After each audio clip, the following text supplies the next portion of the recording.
People say blood is thicker than water, but some poisons are thicker than both.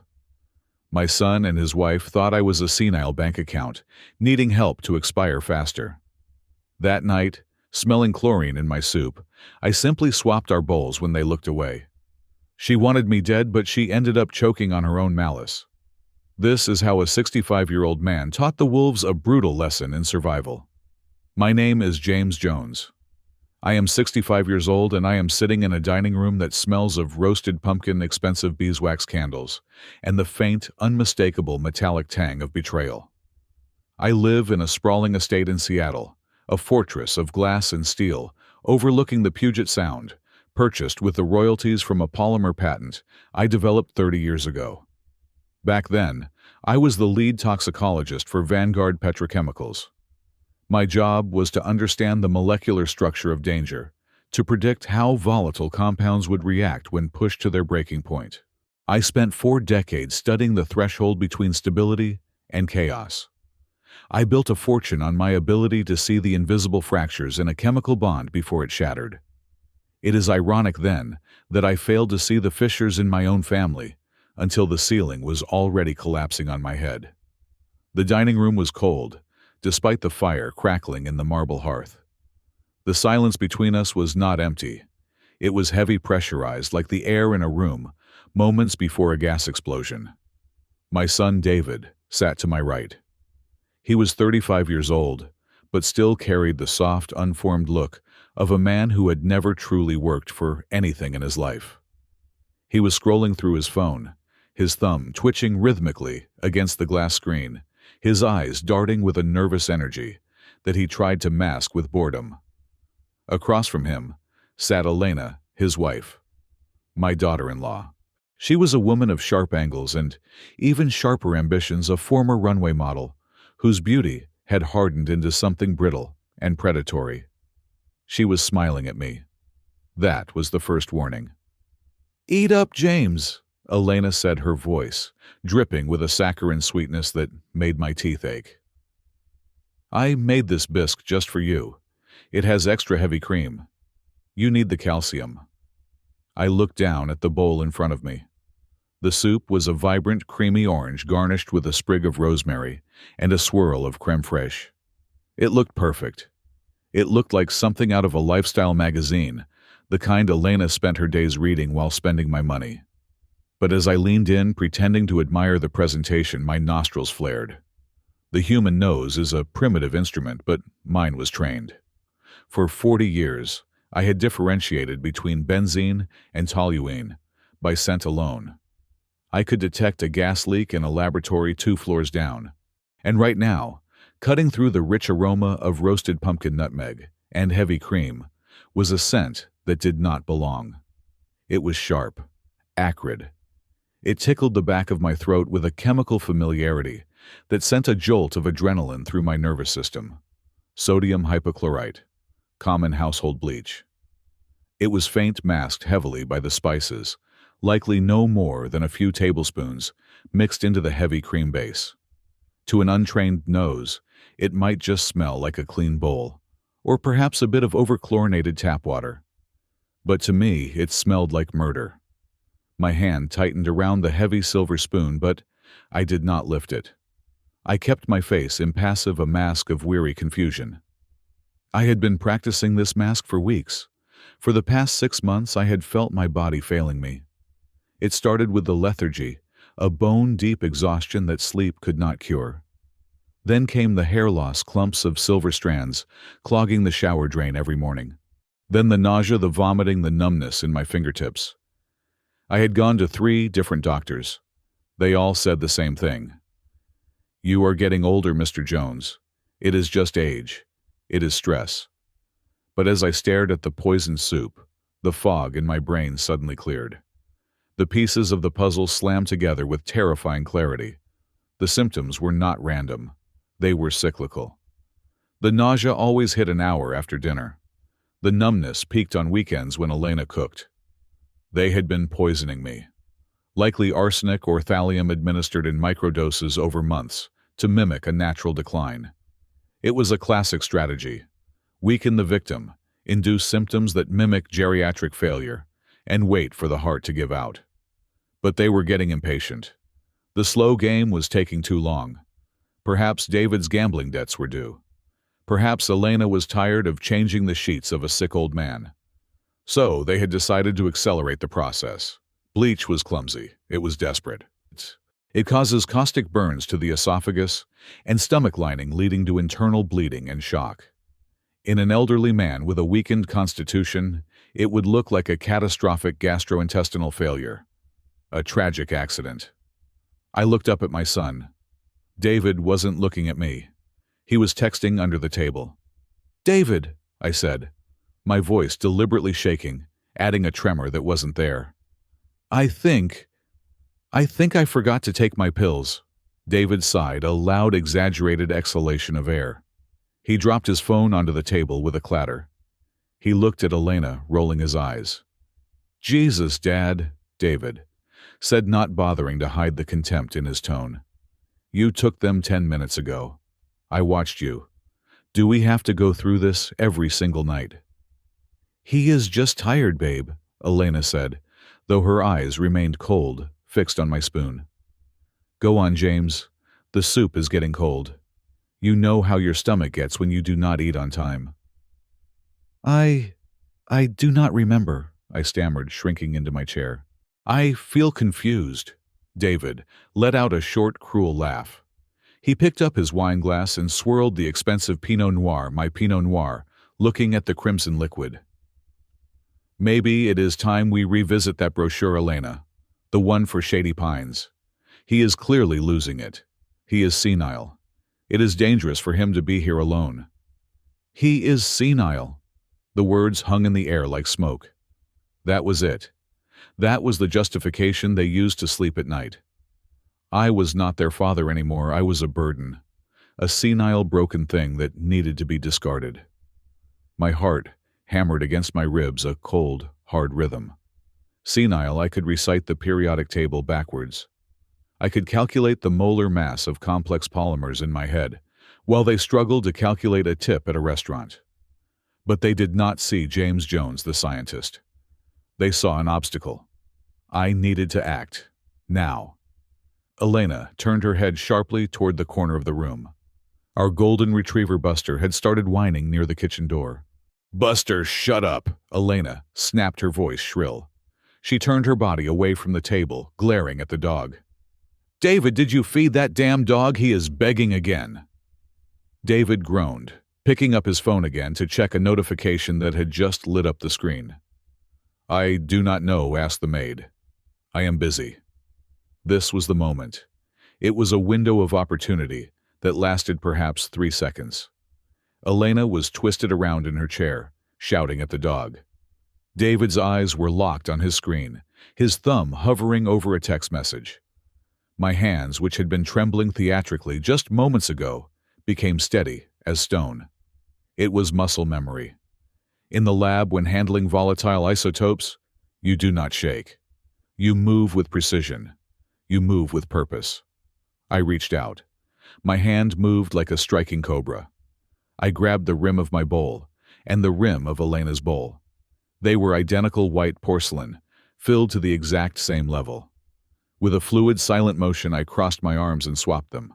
Left to right, right to left. I slid my poison bowl in front of Elena and pulled her safe bowl in front of me. It took less than 2 seconds. I clasped my hands back together on the table, just as Elena turned back around, brushing a strand of blonde hair from her face. David was still staring at his phone. The universe held its breath. "Stupid dog," Elena muttered, picking up her napkin and dabbing her lips. She looked at me, her expression shifting back to that fake plastic concern. "James, you haven't taken a single bite. Do you want me to feed you?" The condescension in her voice made my blood boil, but I forced a weak, watery smile. No, I mumbled. "I am eating. It smells delicious, Elena. You are a good girl." I dipped my spoon into the soup, the safe soup, the soup she had intended for herself, and brought it to my lips. It was rich, creamy, and perfectly seasoned. It tasted like life. Elena watched me swallow. I saw the tension in her shoulders relax. She thought she had won. She thought the deed was done. "Good," she said, satisfied. She picked up her own spoon. I watched her hand. It was manicured, the nails painted a deep blood red. She dipped the spoon into the bowl that had been sitting in front of me 10 seconds ago. The bowl laced with enough sodium hypochlorite to burn a hole through her stomach lining. She brought the spoon to her mouth. "I tried a new recipe," she said to David, who wasn't listening. "I put a little extra ginger in it." She put the spoon in her mouth. I took another sip of my soup, watching her over the rim of my spoon. 1, 2, 3. Elena swallowed. For a moment, nothing happened. She reached for her wineglass. Then her eyes went wide. It started with a cough. A small, dry hack. She frowned, touching her throat. "David," she rasped. Her voice sounded wet. "What?" David didn't look up. Elena coughed again, louder this time. She dropped her wineglass. It shattered against the table, sending red wine splashing across the white tablecloth like a gruesome foreshadowing. "Water," she gasped. She grabbed her throat with both hands. Her face, usually so composed, turned a violent shade of red. "It burns, David." David finally looked up, annoyance flashing across his face. "What is wrong with you?" "My throat," Elena screamed, but the scream was strangled, turning into a horrific gurgling retch. She stood up her chair, scraping violently against the floorboards. She doubled over, clutching her stomach. "Fire, it feels like fire." She vomited onto the floor. It was not a normal sickness. It was violent, the body trying to purge a corrosive invader. The smell of chlorine suddenly filled the room, breaking through the spices, undeniable now. "Elena," David dropped his phone. He scrambled out of his chair, rushing to her side. "Elena, what is happening? Are you choking?" She could not answer. She was gasping for air, her airways constricting, as the chemical fumes irritated her lungs. Mucus and bile were streaming from her mouth. Her eyes were bulging, fixed on me with terrified confusion. I sat perfectly still. I took another spoonful of my soup. "Oh dear," I said, my voice calm, detached, the voice of an observer watching a rat in a maze. "Is the soup too hot, dear?" "Call 911. David screamed at me, his face pale with panic. "Dad, call 911, she is dying." I looked at him, blinking slowly. I let my hand hover over my phone, then let it drop.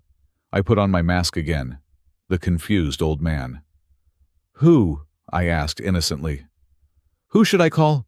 "You useless old fool!" David roared. He fumbled for his own phone, his fingers shaking so hard he dropped it twice before he could dial. "Yes, emergency. My wife. I think she is having an allergic reaction. She is vomiting. She says her throat is burning. Get an ambulance now." Elena was on her knees now, clawing at the carpet. The sounds she was making were guttural, animalistic. The bleach was doing its work. It was stripping the mucous membranes of her esophagus. It was excruciating. I knew the physiology of it intimately. I knew exactly how much pain she was in. And I felt nothing. No, that is a lie. I felt something. I felt a cold, hard satisfaction. It settled in my chest, heavier than the soup, solid and reassuring. David was weeping now, holding Elena's hair back as she heaved again. "It is okay, baby. Help is coming. Just breathe. Just breathe." He looked at me, his eyes filled with hatred. "You just sat there," he hissed. "You just sat there and watched." I looked down at my bowl. I wiped my mouth with my napkin. "I do not understand," I said softly, looking at David with wide, watery eyes. "The soup is delicious, son. Why is she making such a fuss?" The sound of sirens began to wail in the distance, growing louder, cutting through the rain. Blue and red lights began to flash against the high windows of the dining room, casting long, dancing shadows across the walls. David ran to the front door to let the paramedics in. For a brief moment, I was alone in the room with Elena. She was curled on the floor, weeping, her makeup running down her face in black streaks, her throat too raw to scream anymore. She looked up at me, and in that moment, through the pain and the tears, she saw it. I dropped the mask. I stopped shaking. My posture straightened, my jaw set. I looked down at her not as a senile father-in-law, but as the man who had survived explosions, toxic leaks, and corporate sharks for 40 years. I smiled. It was not a nice smile. It was the smile of a predator who has just realized that he is not the prey. The paramedics burst into the room, surrounding her, shouting medical commands. David was right behind them, sobbing. "Sir, step back!" a paramedic shouted at me. I stood up slowly, leaning on my cane, shuffling backward into the shadows of the hallway. I watched them load her onto the stretcher. I watched David scramble into the back of the ambulance, holding her hand. As the ambulance doors slammed shut and the vehicle tore away into the rainy night, I stood alone in the silence of my $5 million mansion. The smell of bleach and vomit still lingered in the air, but underneath it, I could smell something else. I smelled victory. I walked over to the table, picked up my bowl of soup, the clean soup, and finished it standing up. They wanted a war. They wanted to erase James Jones. They wanted to take my life, my money, and my dignity. I set the empty bowl down on the table with a sharp clink. The war had officially begun. The silence that followed the departure of the ambulance was heavy, pressing against my eardrums, like the atmospheric pressure at the bottom of the ocean. The flashing red and blue lights had faded into the rainy Seattle night, leaving my dining room in a state of suspended animation. The overturned chair, the shattered wineglass staining the Persian rug like a wound, and the lingering, acrid scent of vomit, mixed with expensive perfume. Our maid, a well-meaning but easily rattled woman named Rosa, came rushing in from the kitchen with a bucket and a rag. She looked terrified, her eyes wide, as she surveyed the disaster zone. "Mr. James," she stammered, wringing her hands. "I am so sorry, I did not hear. I was in the laundry room. I will clean this up immediately. Do not worry." She moved toward the spot where Elena had expelled the contents of her stomach, specifically targeting the linen napkin that had fallen beside the chair. That napkin was coated in the evidence I needed. "Stop," I said. My voice was sharper than I intended, stripping away the senile grandfather facade for a split second. Rosa froze, looking at me with confusion. I adjusted my stance, hunching my shoulders slightly, letting my mouth hang open just a fraction of an inch. I reverted to the character they expected. "Leave it, Rosa," I mumbled, waving a trembling hand. I want to clean it. It is my fault. I upset her. I should clean it." "Oh no, Mr. James, you cannot," she protested, moving forward. "I said leave it." I snapped, then softened my tone, immediately feigning a sudden mood swing. "Please, just go to bed, Rosa. I will handle the mess. I need to be alone. I am very confused right now." Rosa hesitated, looking at the mess, and then at me. She decided that arguing with a grieving, possibly demented old man was not in her job description. She nodded sympathetically. "All right, Mr. James, if you are sure. Good night." As soon as the door to her quarters clicked shut, I dropped the act. My spine straightened. The tremor in my hand vanished. I walked over to the mess, not with the shuffle of a geriatric, but with the precise, measured stride of a man who had spent 40 years navigating hazardous environments. I picked up the soiled linen napkin by the corner. To most, it was a disgusting rag. To me, it was a biological sample. It was data. I carried the napkin out of the dining room, moving through the hallway of the mansion I had built. I ran my hand along the cool, smooth wall. This house was a testament to a lifetime of intellectual dominance. They thought I was a relic, a man whose time had passed. They did not understand who James Jones really was. I was not just a middle manager who got lucky. I was the lead research chemist for Vanguard Petrochemicals for 3 decades. I held 12 patents in my name. The most lucrative one was a thermal-resistant polymer chain used in deep-sea drilling equipment and aerospace heat shields. That single invention had generated over $40 million in personal wealth for me. I understood structure. I understood how to build things that could withstand immense pressure and heat without breaking. My mind was a catalog of molecular weights, reaction rates, and toxicity levels. I walked to the heavy oak door at the end of the ground floor hallway. It looked like a wine cellar entrance, but the keypad next to it required a 6-digit code that only I knew. I punched it in 314159, the first 6 digits of pi. A simple code, but effective. The door hissed open, revealing a spiral staircase leading down into the darkness. This was my sanctuary. When I retired, I did not take up golf or gardening. I built a laboratory. It was a scaled-down version of the facilities I had commanded at Vanguard, equipped with a gas chromatograph, a centrifuge, high-powered microscopes, and a cabinet of reagents that would make a university chemistry department jealous.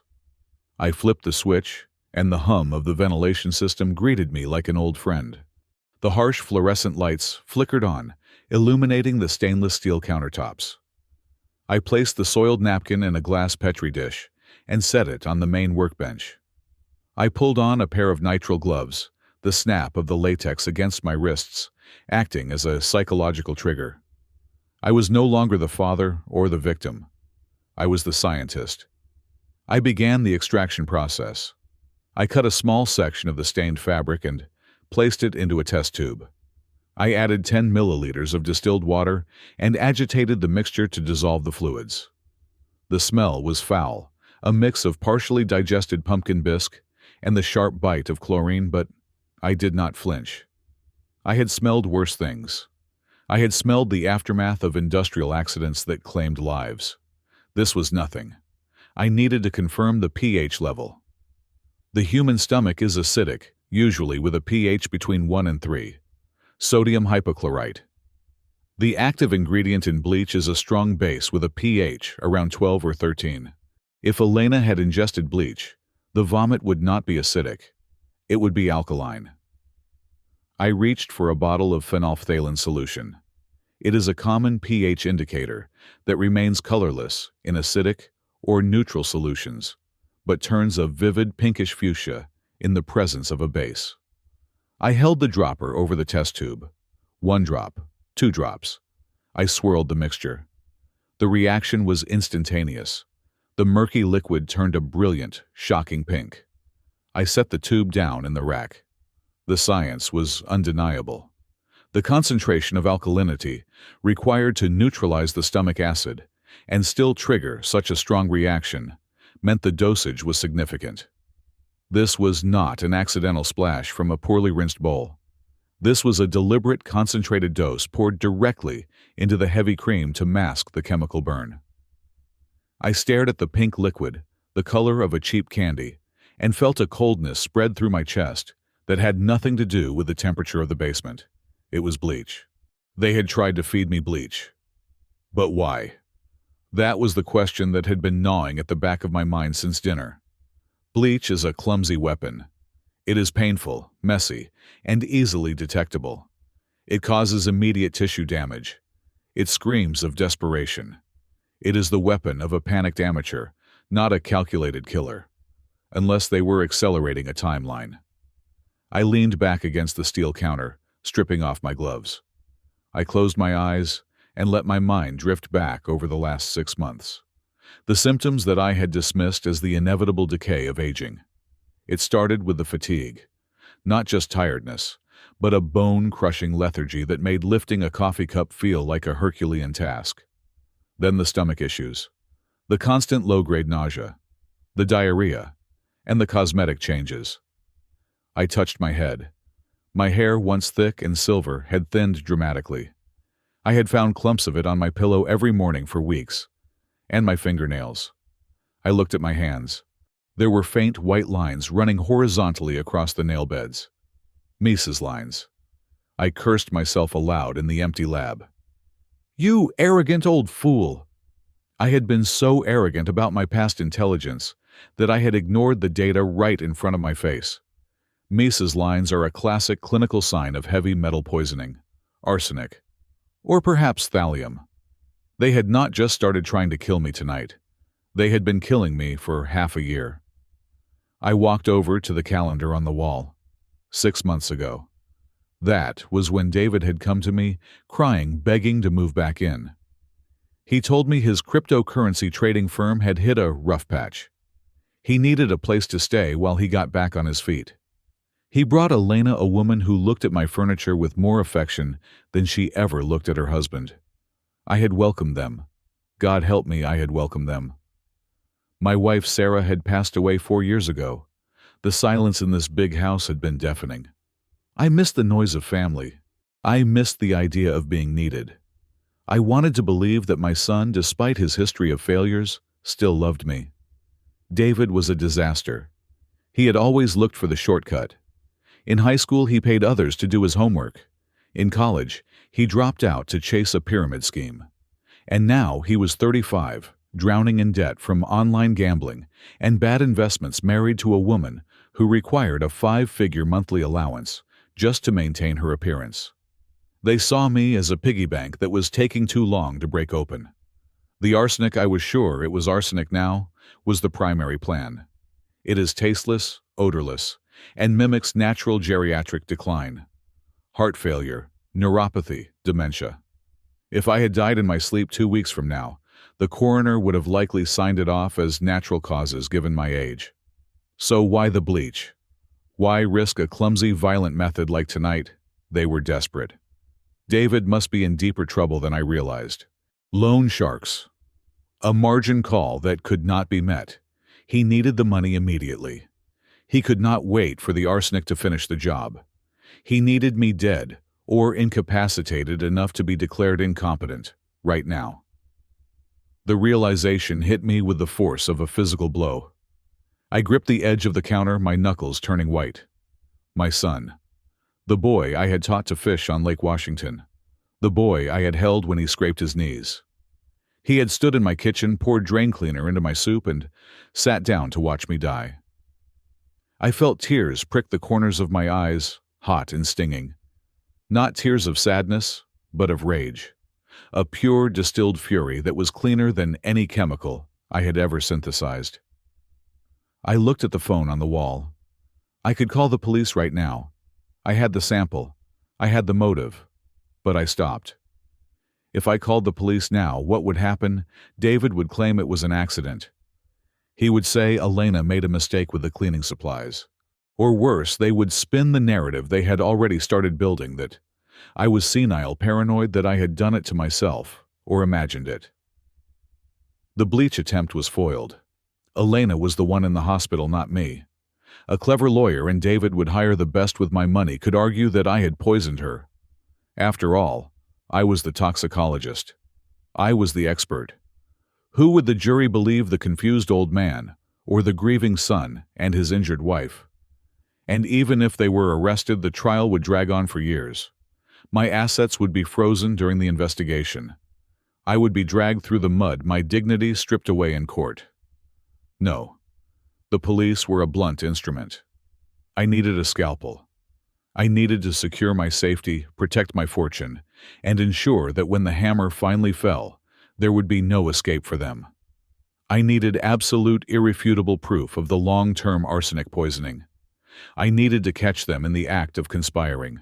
I needed to know exactly how deep David's debts went and who he owed. I looked at the pink liquid in the test tube one last time. I capped it and placed it in the refrigerator marked for chemical storage. I turned off the lights in the lab and climbed the spiral stairs back into the darkness of the house. I would not call the police. Not yet. I would go back to my bedroom. I would put on my pajamas. I would lie in my bed and wait for them to come home. They wanted a senile old man. I would give them the performance of a lifetime. I would be forgetful. I would be frail. I would let them think they were still in control. I would let them think the bleach incident was just a bizarre, lucky escape for me, and a tragic accident for Elena. I would let them get comfortable again. I would let them think the danger had passed. And while they watched me with contempt, thinking I was fading away, I would be watching them. I would be recording. I would be analyzing. I walked into my bedroom and sat on the edge of the king-sized bed. I looked at the photo of Sarah on the nightstand. "I am sorry, my love," I whispered to the empty room. "But our son is broken, and I have to fix this the only way I know how." I lay down and pulled the duvet up to my chin. I forced my breathing to slow, forcing my body into a state of rest I did not feel. The war had begun in the dining room, but the battle lines were being drawn right here. Tomorrow, the real work would begin. Elena returned to the house 2 days later. She looked like a ghost that had been dragged backward through a hedge. Her skin, usually glowing with the help of $50 creams, was pale and waxy. Her voice, once a shrill instrument of command, was reduced to a raspy whisper, the vocal cords scorched by the chemical reaction she had intended for me. The official diagnosis was laughable. Acute esophageal irritation caused by severe acid reflux and a sudden violent allergic reaction to a spice in the soup. The doctors at the emergency room had been puzzled by the pH levels, but since David had insisted it was just bad food, and Elena was too busy gagging to contradict him, they treated the symptoms and released her. The bleach concentration had been low enough to torture, but not high enough to kill or leave permanent scarring if treated immediately. I sat in my armchair in the living room watching them enter. I had a blanket draped over my knees despite the central heating being set to 72 degrees. I looked small. I looked harmless. "Welcome home, dear," I chirped, offering a vacuous smile. "Did you have a nice trip?" Elena stopped dead. Her eyes, rimmed with red, locked onto mine with a hatred so pure it was almost beautiful. She wanted to scream. She wanted to claw my eyes out. But she couldn't. Not without admitting she knew about the switch. And admitting she knew about the switch meant admitting she had poisoned the bowl in the first place. She swallowed hard, grimacing as the action pulled at her raw throat. "I am fine, James," she croaked. "Just tired." "You sound like a frog," I said innocently. "Maybe you should drink some hot tea with lemon. Or maybe not lemon. Is lemon acidic?" David grabbed her arm, steering her quickly toward the stairs. "Leave him alone, Elena. Let's go up." As they ascended, I waited until I heard the heavy thud of their bedroom door closing. Then, I reached into the pocket of my cardigan and pulled out a small black receiver. Earlier that morning, while David was at the hospital and the maid was grocery shopping, I had paid a visit to the nursery, the room they kept ready for a grandchild that never existed. I found an old baby monitor in the closet. It was a cheap model radio frequency only. I took it down to my basement lab. With a soldering iron and 5 minutes of work, I disabled the LED power light and bypassed the speaker so it would transmit silence unless a voice broke the threshold. I hid the transmitter unit behind the heavy velvet drapes in their bedroom, taped securely to the curtain rod where no one ever looked. Now I pressed the earbud into my ear and turned the volume dial. Static. Then a rustle of fabric. Then voices. "He knows David," Elena whispered. Her voice sounded like sandpaper on stone. "I am telling you, the old bastard knows. The way he looked at me. He swapped the bowls. He tried to kill me." "He is senile, Elena." David's voice was pacing back and forth. I could hear his footsteps. "He probably just forgot which bowl was his. Or he liked the look of yours better. You saw him just now. He asked if you had a nice trip. He thinks you went on vacation. His brain is Swiss cheese." "He is dangerous," she hissed. "We cannot wait for the other thing to work. My throat is on fire. I cannot eat solid food for a week. We need to end this. We can't just kill him, Elena. Not now. The police are already asking questions about why you got sick. If he drops dead tomorrow, it looks suspicious. We need control first. We need the signature." "Then get the conservatorship," she rasped. "Call Blackwood. Tell him to bring the papers tomorrow. We declare him incompetent. We take power of attorney. We freeze his access to the accounts, transfer the liquid assets to the offshore shell, and then we can put him in a home.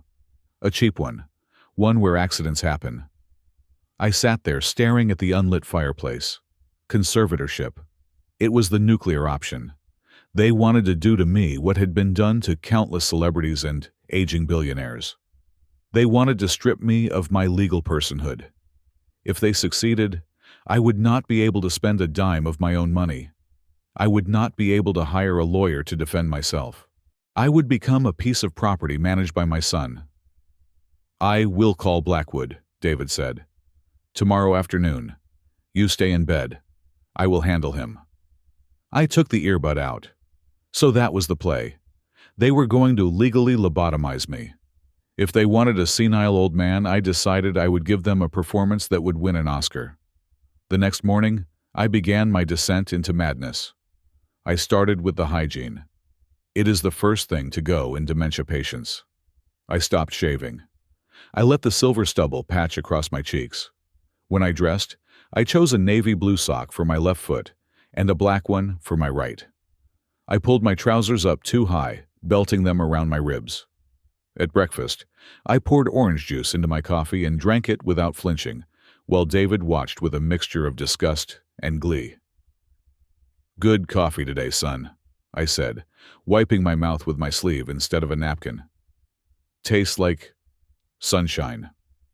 David texted under the table, probably telling Blackwood to hurry up. But the pièce de résistance came later that morning. I waited until I heard David in the hallway. Then I went into the guest bathroom, the one right next to the living room. I used the toilet. I did not flush.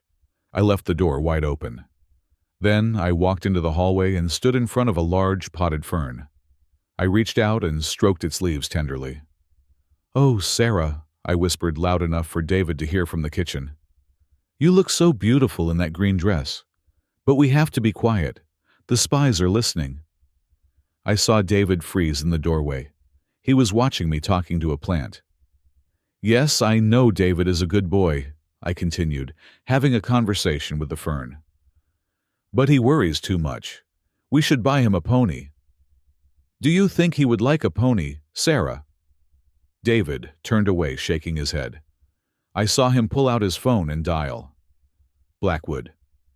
"Yeah, it is worse than we thought. He is hallucinating. He is talking to Mom. Just get here. Bring the papers." I smiled at the fern. "He is coming, Sarah. The shark is coming." Mr. Blackwood arrived at 2 in the afternoon. He was exactly what you would expect a lawyer who specializes in elder abuse to look like. He wore a suit that cost $2,000, but fit him poorly, straining at the gut. He smelled of stale cigar smoke and aggressive cologne. His eyes were small, beady, and constantly assessing the value of the furniture in the room. David led him into the study, where I was sitting at my mahogany desk, staring blankly at a turned-off computer monitor. "Dad," David said, his voice dripping with fake solicitude. "This is Mr. Blackwood. He is a friend of mine. He is here to help us with some paperwork." "Paperwork?" I asked, looking at Blackwood with wide, fearful eyes. "I do not want to go to school today. I did not do my homework." Blackwood chuckled a wet, oily sound. "No school, Mr. Jones. Just some business to make sure your son can help you pay the bills. You know how confusing numbers can be these days, right?" "Numbers," I repeated. "I like numbers. Pi is 3.14159265535. "Exactly," Blackwood interrupted, placing a heavy leather portfolio on the desk. He pulled out a thick document. "This is a power of attorney and a voluntary declaration of incompetence. It just says that you trust David here to handle the heavy lifting. So you can relax. Talk to your plants. Play with your dog." He placed a fountain pen on the document. It was a Mont Blanc. Heavy, expensive. "Just sign right here at the X," Blackwood said, pointing a thick finger at the line. I looked at the document. I did not need to read it to know what it said.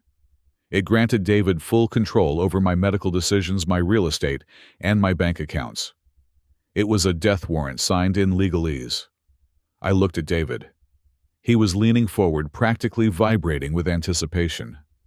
Elena was likely listening from the top of the stairs. I reached for the pen. My hand trembled. I exaggerated the shake, making my arm spasm slightly. I can do it, I stammered. I am a big boy. Take your time, Dad, David urged. Just sign your name, James Jones. I gripped the pen. I brought the nib down toward the paper. James, I whispered. Then I convulsed. It was a calculated spasm. My arm jerked violently to the right. The heavy fountain pen flew from my grip. It did not just fall. It cartwheeled across the desk, spraying black ink in a wide, catastrophic arc. The ink hit the document. It hit the leather portfolio. But most importantly, it hit Mr. Blackwood's white shirt and silk tie. A massive black Rorschach test of ink bloomed across his chest. "Son of a bitch!" Blackwood roared, jumping back and knocking over his chair. "Oh no!" I cried, grabbing the ink-soaked document and trying to wipe it with my hands, only smearing it further, turning the legal text into a black, illegible void. "I made a mess. I made a mess. Sarah will be so mad." "Dad, stop!" David yelled, grabbing my ink-stained hands. "Stop it! You are ruining it!" My shirt, Blackwood, was dabbing uselessly at his chest with a handkerchief. "This is Italian silk. Do you have any idea how much this cost?" I am sorry, I wailed, shrinking back into my chair, looking small and terrified. "The pen! It bit me, the pen bit me!" David looked at the ruined document, then at the lawyer, then at me. The mask of the concerned son slipped. His face twisted into a snarl of pure, unadulterated rage. He grabbed a crystal vase sitting on the corner of the desk, a vase I had bought in Prague 20 years ago, and hurled it across the room. It shattered against the fireplace with a sound like a gunshot. "God damn it!" David screamed. He kicked the desk. "He is useless. Look at him. He cannot even hold a pen." I flinched, covering my head with my arms. But underneath my arms, my eyes were open. I was watching. This was the violence I knew was there. This was the temper that had gotten him kicked out of boarding school. "David, calm down," Blackwood snapped, realizing he was witnessing an assault. "We cannot do this today. The document is destroyed. I need to draft a new one, and I need to get this shirt to a dry cleaner before it sets." "Just print another one," David yelled. "I do not carry a portable printer, David," Blackwood said coldly, gathering his ruined portfolio. "And, frankly, he is too agitated. If he signs it now, a judge might throw it out as coercion. We need him calm, sedated if possible. I will come back on Friday. Make sure he is ready." Blackwood stormed out. David stood there, his chest heaving, his hands clenched into fists. He glared at me. "You old bat," he whispered. "You are making this very difficult. You should have just died in your sleep." He turned and marched out of the room, slamming the door so hard the framed diplomas on the wall shook. I sat there for a moment, listening to his footsteps retreat toward the kitchen. I heard the clink of glass. He was going for the scotch. He would drink until he passed out. It was his pattern. Stress led to violence, violence led to alcohol. I looked at my ink-stained hands. They were steady. I stood up. The Senile act was over for the hour. I needed to move. I knew David used a laptop for his business. He kept it in the den, usually password protected, but I had watched him type it in 100 times. Elena, 123. He was not a creative man. I crept out of the study and down the hall. I could hear David in the kitchen shouting on the phone to someone, likely Elena. I slipped into the den and opened his laptop. It was time to see exactly why they were so desperate. I plugged a small USB drive into the side of his computer. On it was a simple program I had written, a keylogger, and a script that scraped browser history and email caches. I needed to be fast. I installed the software in 30 seconds, hiding the executable file deep in the system folders, where he would never find it. But while the script ran, I opened his email client. The inbox was a disaster of overdue notices and spam. But one email thread stood out. It was flagged with high priority. The sender was named Vargas. I clicked it. The email was short, brutal. Subject: final notice. David, the boss, is tired of the excuses. The extension is over. You owe $5 million. Principal plus interest. If we do not have the transfer by the 31st of this month, we stop asking nicely. We start taking collateral. And we know where your wife shops. We know where your old man lives. Do not make us come there. TikTok. I felt a chill that had nothing to do with the temperature. $5 million. He had not just gambled away his own money. He had gambled away money he borrowed from a cartel or a loan shark syndicate. Vargas. I recognized the name from the news. They were not bankers. They were butchers. I checked the date on my watch. Today was the 24th. The 31st was in 7 days. That explained everything. The rush, the bleach, the conservatorship. They didn't just want my money because they were greedy. They needed my liquid assets to pay off a blood debt before the end of the month. If they didn't pay, Vargas would kill them. And to pay, they needed me dead or legally controlled within the week. I closed the laptop and wiped the touchpad with my sleeve. I pulled the USB drive and slipped it into my pocket. I had thought I was playing a game of chess with greedy children. I was wrong. I was trapped in a cage with desperate animals who had a shotgun pointed at their heads. They would not wait for Blackwood to come back on Friday. Friday was too close to the deadline. If the legal route failed, and I had just ensured it did, they would go back to the physical route. They would try to kill me again. And this time, they wouldn't use bleach. They would use something faster, something harder to survive. I slipped back into the hallway, my heart pounding a frantic rhythm against my ribs. I needed to get back to my chair. I needed to look small and confused. But as I sat down and pulled the blanket up, staring at the shattered remains of the vase, I knew one thing for certain. The time for games was over. I had to strike first. I needed a ghost, and I knew exactly where to find one. The house was a mausoleum of silence at 4 a.m. David and Elena were asleep upstairs, likely dreaming of the tropical vacations they would take once my heart finally stopped beating. I lay in bed fully dressed under the duvet, waiting for the digital clock on my nightstand to hit the designated time. I had not slept. Sleep was a luxury for men who were not being hunted in their own homes. I had reached out to Sarah Miller 3 hours ago, using a burner phone I had hidden inside a hollowed-out volume of the Encyclopedia Britannica in my study. Sarah was not just a private investigator. She was the most brilliant organic chemistry student I had ever taught at the university. She had the mind of a scientist and the instincts of a street fighter. When she dropped out of the PhD program to open a detective agency in Chicago, I was the only professor who did not tell her she was wasting her potential. I told her she was finally applying it. The clock flickered to 4:15. It was time. I slipped out of bed.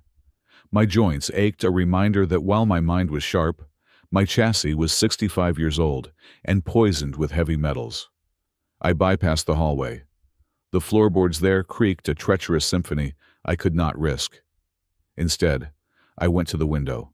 I had chosen this bedroom on the ground floor years ago for its view of the garden, but tonight, I chose it for the trellis of wisteria that grew thick and sturdy against the brickwork. It was not a dignified exit for a millionaire inventor, but dignity had gone out the window the moment my son tried to feed me bleach. I slid the sash up. It moved silently. I had greased the tracks with petroleum jelly yesterday, while pretending to clean the glass. I swung my legs over the sill, my feet finding the thick woody vines of the wisteria. I descended slowly, hand over hand, the rough bark scraping my palms. I dropped the last 2 feet, landing in the damp mulch of the flower bed. The Seattle mist was thick, wrapping around me like a cold shroud. I pulled my collar up and moved toward the back gate, avoiding the motion sensor lights I had installed myself. I knew their blind spots. I walked through the shadows, a ghost escaping his own haunting. We met at Gasworks Park on a rusted bench overlooking the dark water of Lake Union. It was 5 o'clock in the morning. The city was asleep, a gray monolith of concrete and rain. Sarah was waiting for me. She was 40 now, but she still had the same sharp, intense eyes I remembered from the lecture hall. She wore a trench coat and smoked a thin cigarette, the ember glowing like a firefly in the mist. "Professor," she said, not standing up. She exhaled a plume of smoke. "You look like hell." "I have seen better days, Sarah," I replied, sitting down beside her. I did not waste time with pleasantries. I reached into my coat pocket and pulled out a plastic biohazard bag. Inside were clumps of my own hair, cut from the nape of my neck, and clippings of my fingernails. "I need a full toxicology screen," I said, handing her the bag. "Do not use a commercial lab. Use an independent facility. I want a chain of custody that will hold up in a federal court. Specifically test for arsenic, thallium, and antimony." Sarah took the bag, holding it up to the faint light of a street lamp. She looked at the hair, then at me. "Keratin binds heavy metals," she recited, quoting my own lecture back to me. "Hair analysis can provide a chronological timeline of exposure based on growth rate. You think they have been dosing you for a while?" "6 months," I said, my voice cold. "Small doses, masked as geriatric decline. But 2 nights ago they got impatient. They tried a chemical burn to the esophagus, bleach." Sarah's expression tightened. The cynical detective vanished, replaced by a cold fury. "Bleach! That is sloppy! That is amateur hour!" "They are desperate," I explained. "David owes $5 million to the Vargas cartel. He has 7 days left." Sarah whistled low. "Vargas. That explains the rush.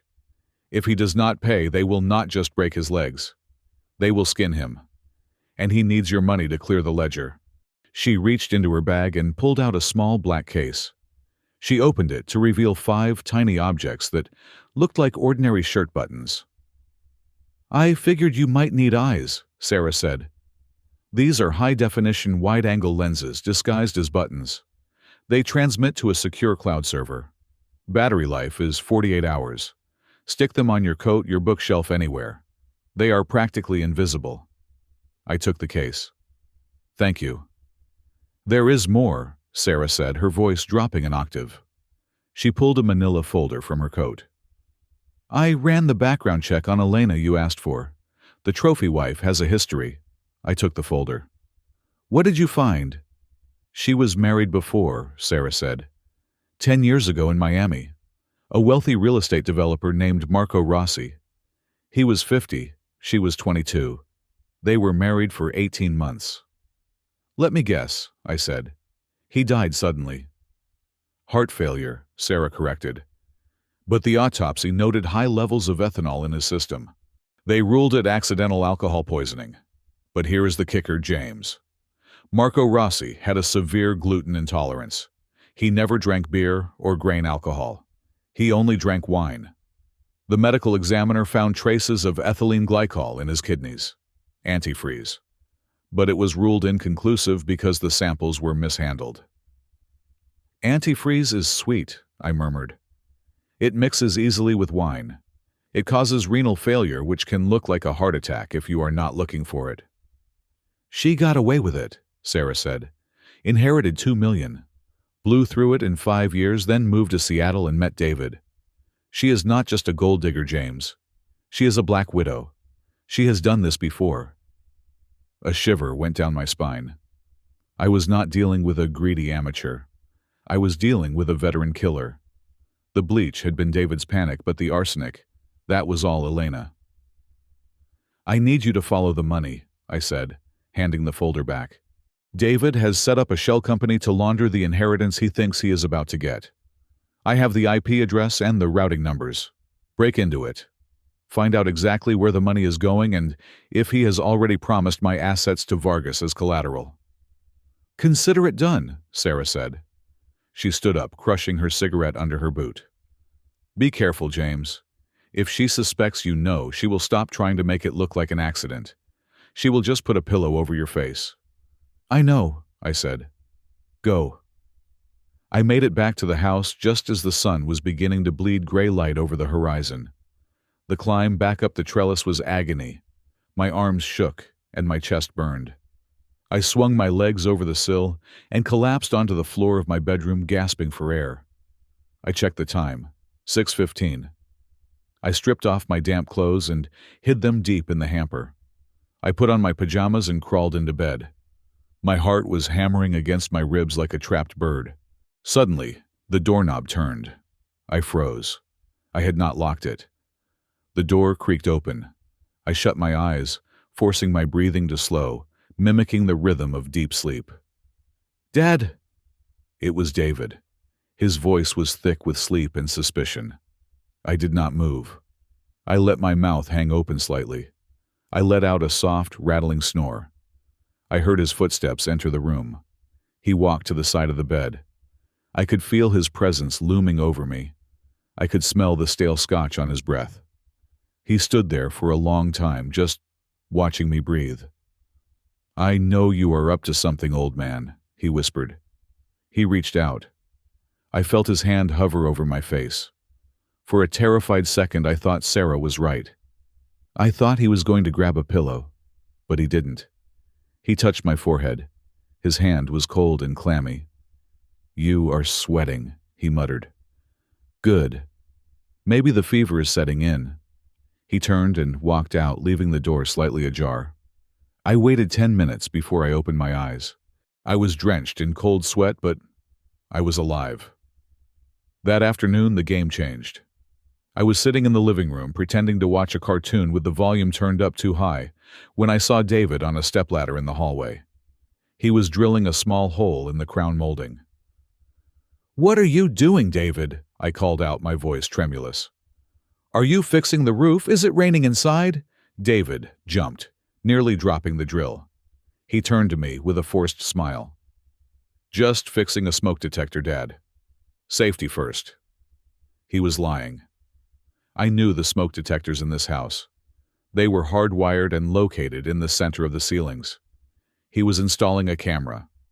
I watched him out of the corner of my eye as he moved to the kitchen, then the dining room.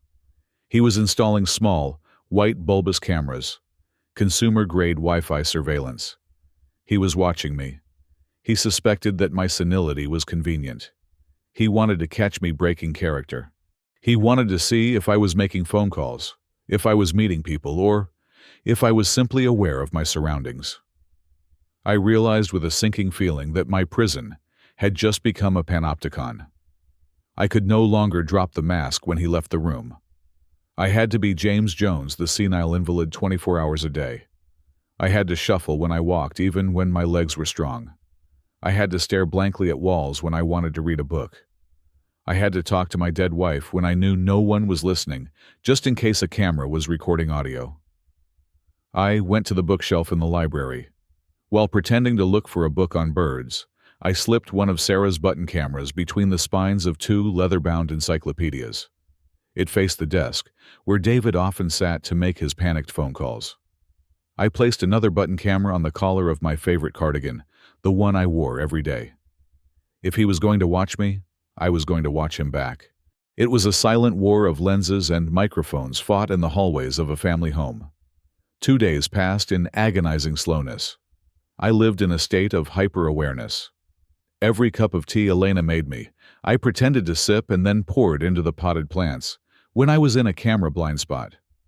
I ate only sealed food yogurt cups, bananas, boiled eggs, claiming that my tummy hurt from anything else. I saw the frustration growing in Elena's eyes. The arsenic needed to be ingested to work. If I stopped eating her cooking, I stopped dying. And they did not have time for me to stop dying. On the 3rd afternoon, my burner phone vibrated against my thigh. I was in the bathroom, the only place without cameras. I locked the door and pulled out the phone. One new message from Sarah. It was encrypted, but the preview line was enough. Analysis complete. I opened the message. Subject toxicology report, 8922. James. The lab results are conclusive. Your hair samples show chronic arsenic exposure, starting approximately 24 weeks ago, with spikes in concentration occurring on weekends. The levels in your fingernails confirm the same timeline. But here is the smoking gun. The massive spike in the most recent hair growth segment root corresponds to a near-lethal dose attempted within the last 48 hours. Combined with the bleach residue I found on the napkin you gave me, I ran a separate mass spec on it. We have them. The arsenic levels are currently 20 times the safe limit for a human being. This isn't negligence.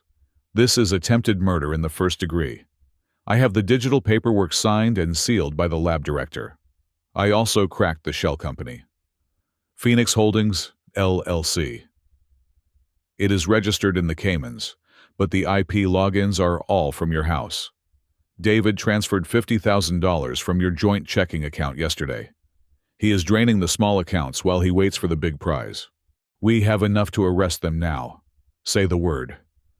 I stared at the glowing screen. The proof was in my hand. It was scientific. It was irrefutable. I could call the police, show them this report, and David and Elena would be in handcuffs by dinner. But then, I remembered the deadline. Vargas. If David went to prison now, he would be safe from the cartel. He would be in a cell protected by the state. He would serve his time, maybe get out in 10 years on good behavior. That was not enough. I did not just want justice. I wanted him to feel the terror he had inflicted on me. I wanted him to face the consequences of his greed without the shield of the law protecting him from his own creditors. And I needed to protect Grace. I hadn't thought of her in days, but if I died, or if this went sideways, the cartel might go after my other relatives. I needed to neutralize the threat entirely. I typed a reply to Sarah. Do not call the police yet. Hold the evidence. They are planning something big for tomorrow. I can feel it. I want to catch them in the final act. I want there to be no doubt, no plea deals, no mercy.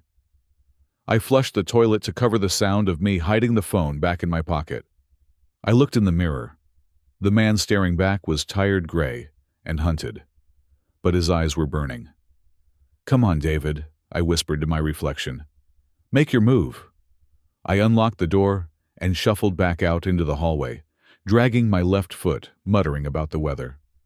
Above me, the little white camera blinked its red eye, recording the performance of a lifetime. The stage was set. The players were in position. Now we just waited for the climax. The invitation said it was a 75th birthday celebration, even though I was only 65. That was the first insult. The second was the guest list. David and Elena had invited every business partner, board member, and socialite in Seattle who mattered. They were not here to celebrate my longevity. They were here to witness my expiration. The plan was transparent parade. The senile, gibbering old man in front of the city's elite. Let him embarrass himself. And then, when the conservatorship papers were filed the next morning, the community would nod in sympathetic agreement. Poor David doing what is best for his demented father. I stood in front of the mirror in my bedroom, adjusting my bow tie. My hands were steady. My mind was a razor blade wrapped in silk.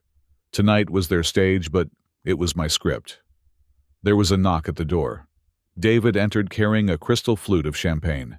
He was wearing a tuxedo that fit him too tightly around the waist, a visual testament to his lack of discipline. "Happy birthday, Dad," he said, his smile stretching tight across his face like a rubber band. "Drink up. It is vintage. To calm your nerves before you go downstairs." I took the glass. The liquid was golden, bubbling with effervescent life. But as I held it up to the light of the vanity bulbs, I paused. To the untrained eye, it was just champagne. But 40 years of staring at solutions in test tubes had rewired my visual cortex. I noticed the way the bubbles moved. They were sluggish near the surface. There was a faint, almost imperceptible oiliness clinging to the rim, a slight difference in the refractive index where something had been added, but not fully emulsified. LSD. Or perhaps a high dose of psilocybin extract. Something hallucinogenic. They wanted me tripping. They wanted me screaming at dragons or stripping naked in the middle of the foyer. "Thank you, son," I said, my voice trembling with that practiced fragile vibrato. You are a good boy." David watched me like a hawk. He needed to see me drink it. I raised the glass to my lips. I tilted my head back. I let the liquid flow into my mouth. But I did not swallow. I held the liquid in the pouch of my cheek, a trick I had learned not in a lab, but from a college roommate who used to fake taking his malaria pills. I lowered the glass, smacked my lips, and offered David a goofy, lopsided grin. "Tastes like stars," I murmured. David's shoulders dropped. He exhaled, the tension leaving his frame. "Yeah, Dad, stars. Come on, everyone is waiting." He turned to open the door. In that split second, while his back was turned, I brought my handkerchief to my mouth.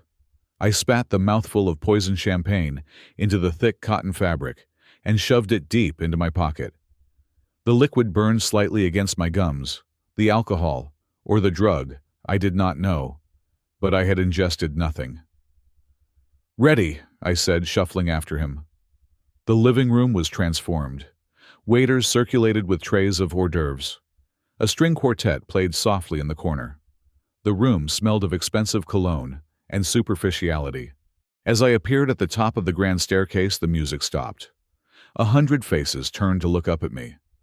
I saw pity in some eyes, curiosity in others, and hunger in a few. Elena was waiting at the bottom of the stairs. She wore a red dress that was too bright, too aggressive. She looked at me, waiting for the drugs to kick in. She expected me to stumble. She expected me to start babbling. I gripped the banister. I took a step down, then another. I did not shuffle. I did not shake. I walked with the grace of a king descending to his court. When I reached the bottom, David handed me a microphone.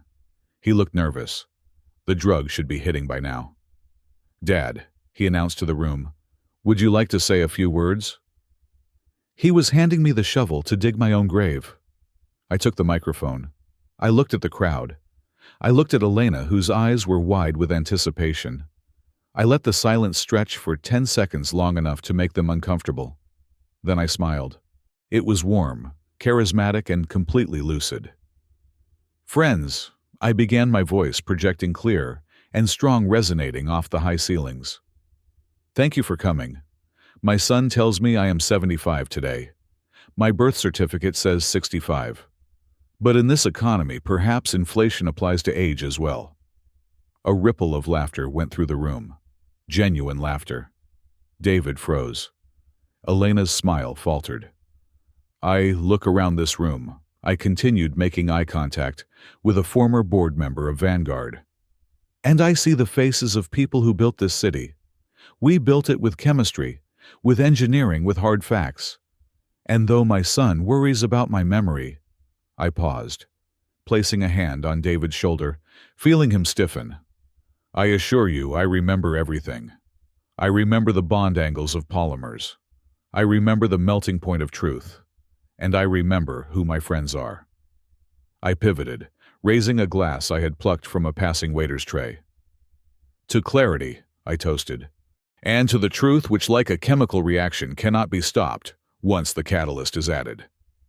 The room applauded. They cheered. I was not the senile invalid they had been promised. I was charming. I was sharp. I was James Jones, the genius inventor. I mingled. I quoted Shakespeare to the wife of the mayor. How sharper than a serpent's tooth it is to have a thankless son. She nodded, thinking I was being poetic, not realizing I was giving a confession. I discussed market trends with my old stockbroker. I corrected a structural engineer on the load-bearing capacity of his latest bridge design. Every minute that passed was a knife in Elena's gut. I could see her from across the room. She was drinking heavily. Her face was flushed. She was whispering furiously to David, gesturing at me. Why isn't it working? Why isn't he crazy? I decided to twist the knife. I made my way to where Judge Holloway was standing.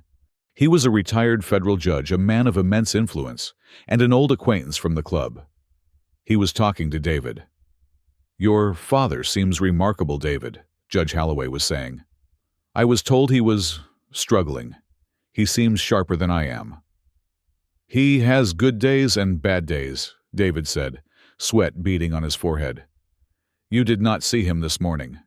He was talking to a fern. Is that so? I interjected, stepping into their circle. Hello, Thomas. Good to see you. James, the judge, shook my hand warmly. You look fantastic. I feel fantastic, I said. Though my son worries. He thinks I cannot manage my own affairs anymore. He is very eager to help me with my estate. I looked at David. Isn't that right, son? You were telling me just yesterday how urgent it was to transfer the liquid assets. David paled. Dad, this is not the place. Nonsense, I said, keeping my voice light but my eyes hard. Thomas understands finance. Tell him, David. Why is it so urgent? Why do we need to move $5 million by the end of the month? Is it a tax issue? $5 million, Judge? Holloway frowned, looking at David. That is a significant liquidity event. Moving that much cash usually triggers an audit. It is. It is for an investment, David stammered. A tech startup. Very time-sensitive. Ah, I said. Time-sensitive. Like a deadline. Or a debt. David looked at me, and for a second the mask slipped completely. I saw the terror. I saw the Vargas cartel standing behind his eyes. We will discuss it later. David snapped his voice, too loud, too aggressive. Judge Holloway raised an eyebrow. He had spent 40 years judging character. He just saw a crack in David's. Suddenly, a crash echoed through the room. We turned. Elena had dropped a tray of appetizers. She was standing near the buffet, swaying. The stress of the failed plan combined with the alcohol had broken her. Stop looking at me, she screamed at a waiter who tried to help her. Get away from me, you idiot! The room went silent. Elena! David hissed, rushing over. He is doing it! Elena shouted, pointing a shaking finger at me. He is doing it on purpose. Look at him. He is laughing at us. I was not laughing. I was standing perfectly still, looking concerned. My dear, I said softly, loud enough for everyone to hear. Are you feeling unwell? Perhaps you are having another allergic reaction. Shut up, Elena shrieked. You old freak, you swapped the bowls. I know you swapped them. The guests exchanged glances. Swap the bowls, she sounded unhinged. She is tired, David announced to the room, grabbing Elena's arm and practically dragging her toward the kitchen. Please, everyone enjoy the music. We will be right back. As they disappeared behind the swinging doors, I turned back to Judge Holloway. I tapped my temple significantly. Stress, I whispered. It is very hard on the young ones these days. Sometimes I worry they are the ones who need help. The judge nodded slowly. Indeed, James. Indeed. The party wound down an hour later. I had won the battle of the living room, but I knew the war would escalate in the shadows. I retreated to my room, locking the door. I immediately put in my earpiece. I had to know what they were planning. The audio from the bedroom was clear. They were not whispering anymore. They were shouting. He played us, Elena was sobbing. He didn't drink it, or he has a tolerance. I told you, he knows. Keep your voice down, David yelled. The judge looked at me like I was a criminal. We are losing control, Elena. We have 4 days left. Vargas called me again. He sent a picture of you walking into the salon. Oh, God, Elena whimpered. We have to do it. We have to do the involuntary hold. It is risky, David said, with the judge seeing him lucid.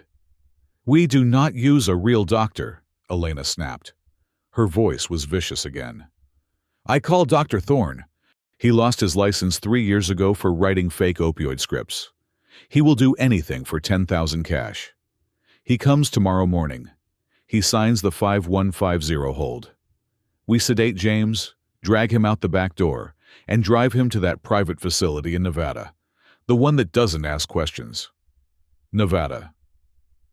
Once he is in the system there, he disappears, Elena said. We get power of attorney by default because he is incapacitated. We transfer the money. We pay Vargas. And James has a heart attack in his padded cell a week later. I went cold. A fake doctor. A rendition to a black site psychiatric ward in Nevada. It was a solid plan. Once I was pumped full of Thorazine and locked in a facility 3 states away. No amount of logic or chemistry would save me. I would just be another drooling geriatric patient. I checked my watch. It was 11 at night. They were coming tomorrow morning. I had 8 hours. I pulled out my burner phone. I sent a text to Sarah. Code red. They are moving to abduction tomorrow morning. Fake psychiatrist. Nevada transport. Do not intercept yet. I need them to commit the act. I need them to sign the fraudulent medical order. That is the final nail. Be ready at 600. Then I went to my desk. I took out a sheet of paper. Not my stationery, just a plain piece of printer paper. I picked up a pen. This time, my hand did not shake. I, James Arthur Jones, being of sound mind and body, hereby revoke all previous wills and testaments. I wrote for 20 minutes. It was a holographic will valid in the state of Washington, as long as it was entirely in my handwriting. I explicitly disinherited David. I detailed the abuse. I named Sarah Miller as the executor and sole beneficiary of my estate, with instructions to liquidate the assets and donate them to a trust for victims of elder abuse. I folded the paper. I could not leave it in the desk. They would burn it. I walked to the vent in the corner of the room. I unscrewed the grill with a dime from my pocket. I taped the will to the inside of the ductwork, high up, where it could not be seen, but where a forensic sweep would find it. Then, I sat in front of the hidden camera I had installed on my bookshelf, the button camera Sarah had given me. I pressed the tiny activation switch. "My name is James Jones," I said to the lens, my voice steady. "Today is October 26th. The time is 11:45 p.m. If you are watching this, I am likely dead or being held against my will in a psychiatric facility." I held up a newspaper from today to prove the date. My son, David Jones, and his wife, Elena, have been poisoning me with arsenic for 6 months. Tonight, they attempted to drug me with hallucinogens to discredit me. Tomorrow, they plan to abduct me using a disgraced physician named Dr. Thorne. I am recording this affidavit of sanity to prove that I am lucid, rational, and fully aware of my surroundings. I am not senile. I am a victim of a conspiracy to commit murder and fraud. I leaned closer to the camera. I am staying in this house tonight because I need them to make their move. I need them to sign their names to the crime. But know this, I am not afraid. I have spent my life controlling volatile reactions. This is just one more. I turned off the camera. I sat in the dark. I could hear the wind howling outside, battering against the glass of the greenhouse. I did not sleep. I sat in my chair, facing the door, waiting for the sun to rise. I was tired. My bones ached with the weight of the poison and the years. But my mind was a fortress. They were bringing a fake doctor. They were bringing sedatives. They were bringing a straitjacket. Let them come. I had one more lesson to teach them. The digital clock on my nightstand read 2 in the morning. The house was silent, but it was a deception. It was the silence of a held breath before a scream. I was not asleep. I had not slept since I discovered the plan to abduct me. I was sitting in the high-backed armchair in the corner of my bedroom, fully dressed in my dark trousers and a heavy wool sweater. My hands rested on the armrests, gripping them lightly. In my right hand, I held a small, unmarked spray bottle. It looked like a travel-size container for hairspray or lens cleaner. It was not. Inside that bottle was a solution I had synthesized in the basement 3 hours ago. I had taken dried ghost peppers from the pantry. David had bought them for a chili challenge he never finished, and soaked them in 90% isopropyl alcohol. I used the centrifuge to accelerate the extraction, isolating the capsaicin oil, and then mixed it with a vegetable oil base to ensure it would stick to skin. It was a crude homemade pepper spray, but with a Scoville rating that would make a grown man wish he were dead. I was expecting them to come at 6 in the morning with the fake doctor. That was the logical move. But logic degrades when panic sets in. David and Elena were terrified of the Vargas cartel. They had 4 days to pay $5 million. They couldn't risk a transport. They couldn't risk me talking to the doctor. The doorknob turned. It was slow, deliberate. They had picked the lock. I watched the door swing open.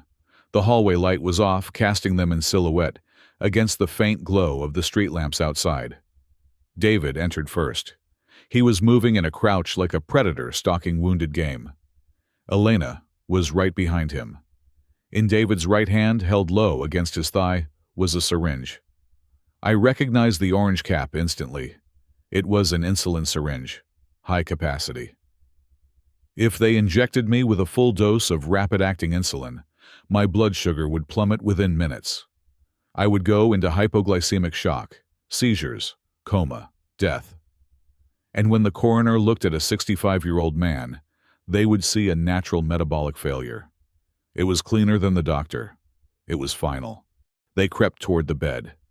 They had stuffed pillows under the duvet to mimic the shape of a sleeping body. David raised the syringe. He looked wild, his eyes wide and unblinking. He raised his arm to stab the needle through the duvet, intending to plunge it into my thigh or neck. "He is not moving," Elena whispered. "Do it. Do it now." David lunged. He drove the needle down with vicious force. The needle sank into the feathers. Nothing happened. No gasp. No struggle. David froze. He ripped the duvet back. Empty pillows. "Good evening, David," I said from the corner. They spun around. The shock on their faces was comical, a mask of pure, unadulterated horror. "Dad," David stammered. He held the syringe up like a talisman. "Put it down," I said calmly. "Insulin is a coward's weapon, son." "How did you—" Elena started, then her eyes hardened. She realized the game was over. There was no more pretense. No more senile old man. "Get him, David, stick him. Just stick him." David roared a sound of frustration and terror and charged at me. He covered the distance in 2 strides, the needle aimed at my chest. I did not flinch.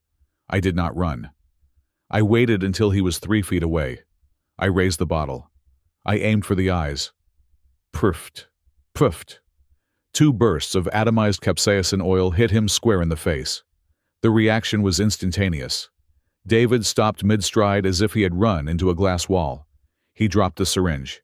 His hands flew to his face. He screamed. It was a guttural primal sound. The alcohol vehicle evaporated instantly, leaving the pure chili oil clinging to his corneas and nasal membranes. It was like having molten lava poured into your eye sockets. My eyes. Oh God, my eyes. David fell to his knees, clawing at his face, which was already turning a violent shade of red. He thrashed on the carpet, blinded and incapacitated. Elena stood there stunned. She looked at David, then at me. Most people would flee, but Elena was cornered. She knew that if she walked out of this room without me dead, she was dead. Vargas would kill her. The prison system would take her. She scanned the room. Her eyes landed on a heavy brass lamp on the nightstand. She grabbed it, ripping the cord from the wall. "You miserable old bastard!" she shrieked, swinging the lamp like a club. She was younger than me. She was faster. I could not fight her. I ducked. The heavy brass base whooshed over my head, smashing into the plaster wall behind me. Dust and debris rained down. I rolled to the side, scrambling toward the bedroom door. My hips screamed in protest, but adrenaline is a powerful anesthetic. "I am going to kill you!" Elena screamed, raising the lamp again.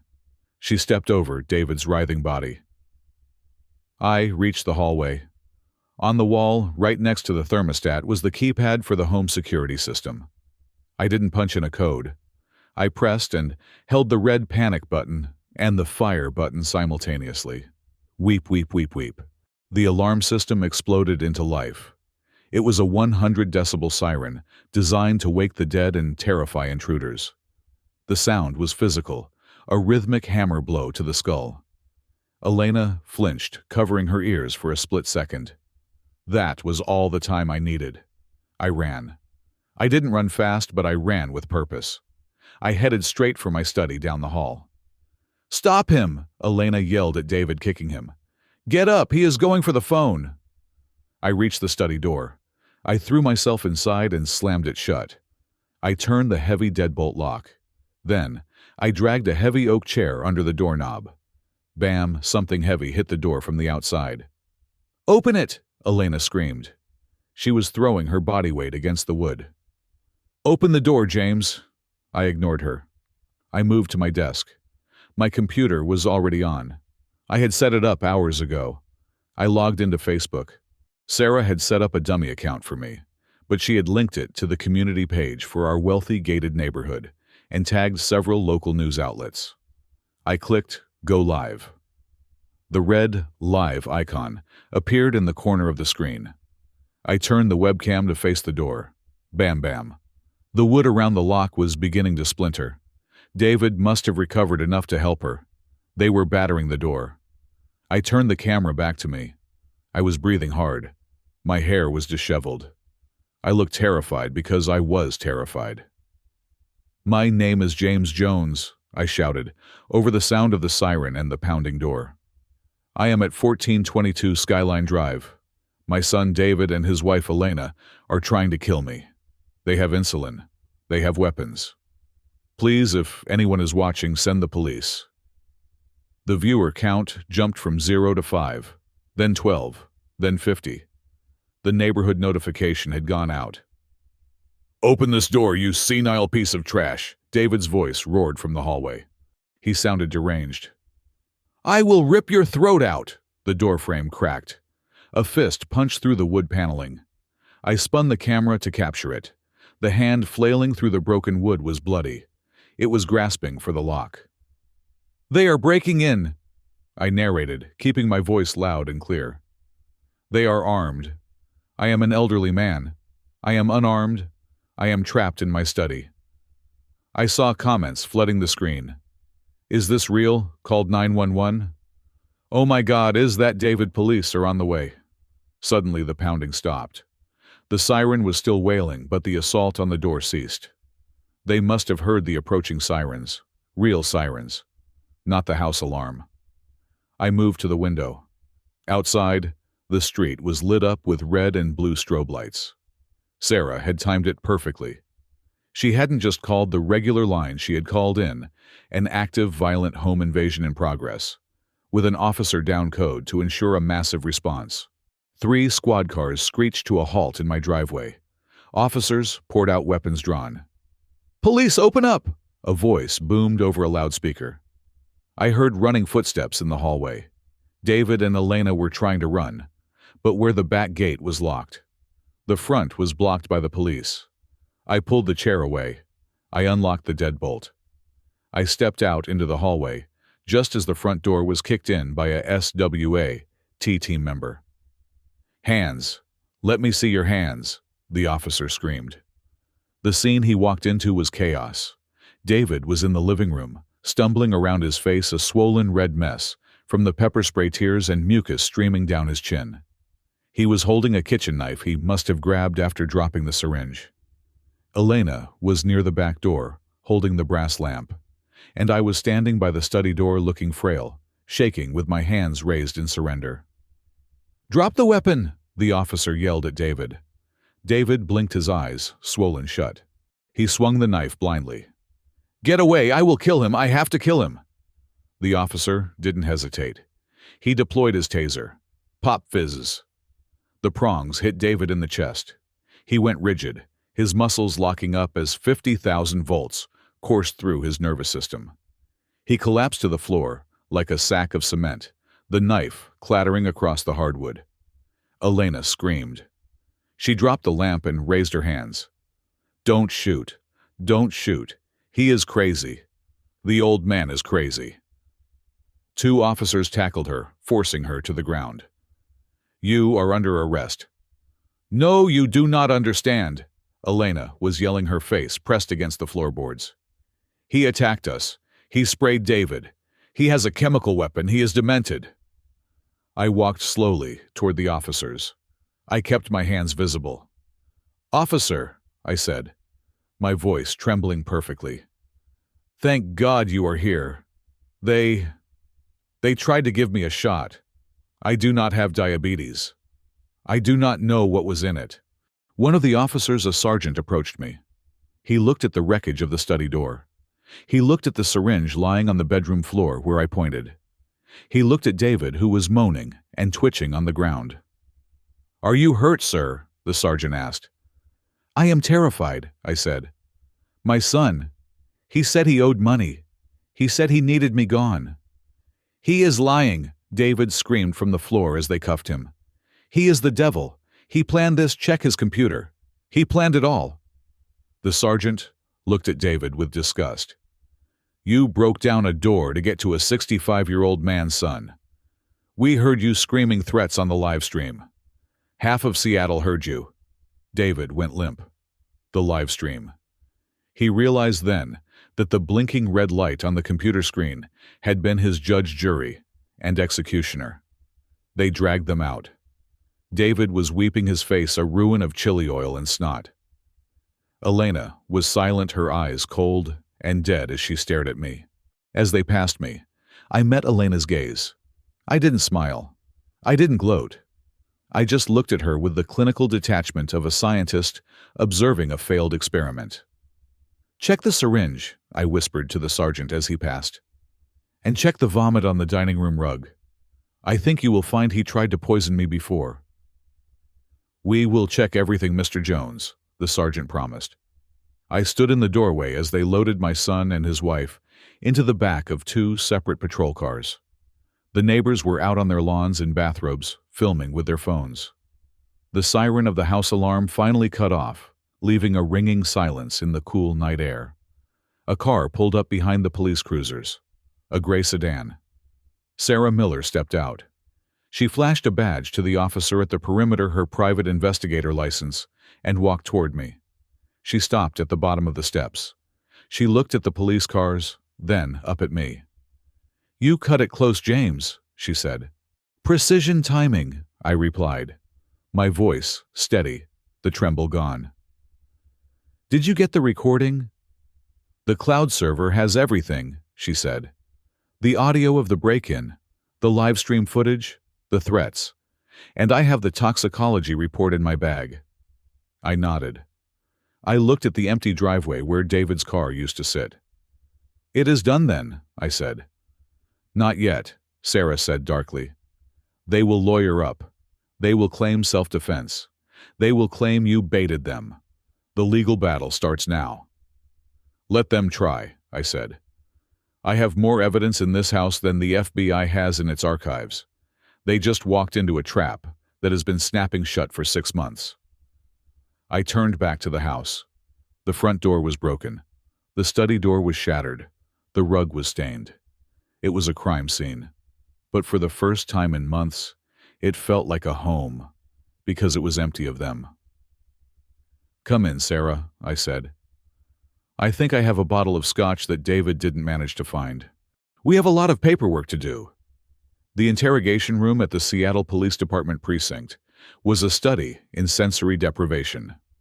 The walls were painted a color that could only be described as institutional despair, a peeling yellowed beige. The table was stainless steel, bolted to the floor, cold enough to sap the heat from your forearms if you leaned on it. The air smelled of stale coffee, industrial floor cleaner, and the lingering pheromones of fear from the thousands of suspects who had sat in this chair before me. I sat perfectly still. My hands were not cuffed, but they were folded neatly on the table. I was not shaking. I was not mumbling. I was breathing in a 4-count rhythm, regulating my heart rate. Across from me sat Detective Vance. He was a tired man in his 50s, with a face that looked like it had been eroded by years of listening to lies. He was scrolling through a tablet, his brow furrowed. He looked up at me not with suspicion but with pity. That was worse. Pity is the precursor to dismissal. "Mr. Jones," Vance said, his voice soft, the way one speaks to a frightened child or a confused animal. We have treated your son's eyes. The doctors say he will regain his sight, but it was a severe chemical burn. He is in a lot of pain. Capsaicin oil, I said calmly. Extracted from ghost peppers and suspended in isopropyl alcohol. It is painful, yes, but it causes no permanent tissue damage if flushed immediately, unlike, say, insulin overdose or arsenic poisoning. Vance sighed, rubbing his temples. Right, the poison. You mentioned that on the live stream. But here is the problem, Mr. Jones. We searched your son's pockets. We found the syringe. But David says it was a sedative. He says he was trying to help you. Vance slid the tablet across the table. On the screen was a digital document. It looked official. It bore the letterhead of a Dr. Marcus Thorne. Patient James Arthur Jones. Diagnosis: advanced frontotemporal dementia, with paranoid delusions and violent outbursts. Recommendation: immediate involuntary sedation and custodial care. David emailed this to us from the ambulance, Vance said. He claims you have been deteriorating for months. He says you attacked him last week with a cane. He says tonight you were hallucinating that intruders were in the house, and when he tried to give you your prescribed medication to calm you down, you blinded him with a homemade chemical weapon. I looked at the document. It was a forgery, or rather a real document bought with dirty money. Dr. Thorne had never examined me. This is a lie, I said. Is it? Vance leaned forward. Because right now, I have a young man in the hospital screaming that his father has lost his mind. And I have an old man sitting here who admits to manufacturing pepper spray in his bedroom. You have to admit, Mr. Jones, it does not look good. We are considering placing you on a 72-hour psychiatric hold for evaluation. The trap was closing. Even in defeat, David had managed to fire one last shot. If they put me in a psych ward now, the narrative would be set. The senile man attacked his son. The investigation into the poison would be tainted by my paranoia. I looked Vance in the eye. I dropped the soft, grandfatherly tone I had used with the patrol officers. My voice dropped an octave, becoming the voice that had commanded boardrooms and laboratories for 30 years. Detective Vance, I said, my diction crisp and precise. I am not asking you to believe me. I am telling you that you are about to make a career-ending mistake. I am invoking my right to counsel. My lawyer is in the lobby. Her name is Sarah Miller, and she brought a friend. Vance blinked, surprised by the sudden shift in my demeanor. You called a lawyer? I called her 6 hours ago, I replied. Bring her in. Vance hesitated, then stood up and walked to the door. He opened it and spoke to a uniformed officer. A moment later, the door swung wide. Sarah walked in. She looked like a Valkyrie in a trench coat. Beside her was a man who sucked the oxygen out of the room, Robert Stone. He was Seattle's premier criminal defense attorney, a man whose hourly rate could buy a mid-sized sedan. He wore a bespoke suit that cost more than Detective Vance's annual salary. Gentlemen, Stone said. His voice was smooth, like velvet wrapped around a brick. I am representing Mr. Jones, and unless you have a warrant for his arrest signed by a judge who wants to lose his bench, I suggest we stop this psychiatric hold nonsense immediately. Vance stiffened. Mr. Stone, we are just trying to ascertain the facts. There are conflicting narratives. There is no conflict, Sarah interrupted. She placed a laptop on the steel table and opened it. There is only data, and we have terabytes of it. What is this? Vance asked. This, I said, pointing to the screen, is the difference between a story and the truth. Sarah clicked play. The video feed was high definition, taken from the button camera I had hidden on the bookshelf. The angle was perfect.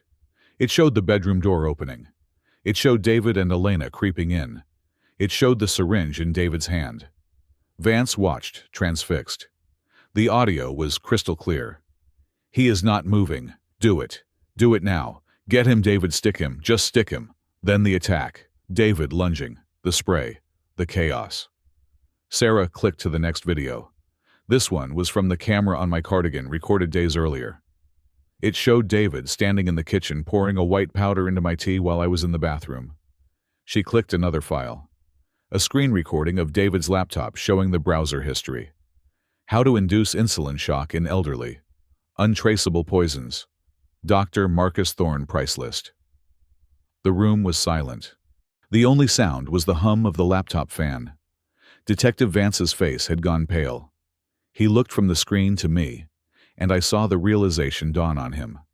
He had been 5 minutes away from locking a victim in a psych ward and letting 2 attempted murderers go free.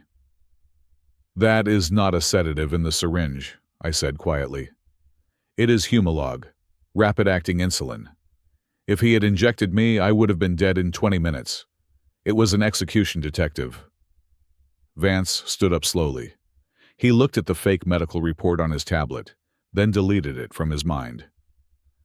"Where is the insulin now?" Vance asked, his voice hard. "Likely in his jacket pocket," I said. "Or dropped on my bedroom floor. And the arsenic is in the pantry bottom shelf behind the bag of jasmine rice. It is in an old spice jar labeled cream of tartar. I marked it with UV ink myself." Vance turned to the door. He yanked it open. "Sergeant," he bellowed, "get a warrant. Immediate search of the suspect's residence and personal effects. Probable cause is attempted murder. And get a detail to the hospital. Now." Robert Stone smiled a shark, sensing blood. "I assume my client is free to go?" "He is a material witness and a victim," Vance said, looking at me with a newfound respect bordering on fear. "Mr. Jones, I apologize. We see a lot of domestic disputes. We assumed—" "Do not assume, detective," I said, standing up. "Verify. That is the first rule of science." The next hour was a blur of vindication. The police raided the hospital room where David and Elena were being treated. They found the remaining insulin vials in Elena's purse. They found the receipt for the consultation with Dr. Thorne in David's wallet. I sat in the precinct lobby, sipping a cup of tea that Sarah had brought me. It was not the best tea, but it was the best I had ever tasted because I knew exactly what was in it. My phone buzzed. It was a news alert. Breaking. Sterling Heights, police arrest couple in hospital after live-streamed attack on father. Then another. Wealthy chemical engineer foils murder plot with homemade pepper spray. The narrative had flipped. I was no longer the confused victim. I was the hero. At 5 a.m, the heavy glass doors of the precinct opened. I walked out into the cool morning air. A crowd of reporters had already gathered at the bottom of the steps, their cameras flashing like lightning bugs. I paused at the top of the stairs. I adjusted my cuffs. I straightened my tie. I ran a hand through my silver hair, smoothing it back. The shuffle was gone. The tremors were gone. The confused, wide-eyed look of the senile old man was gone.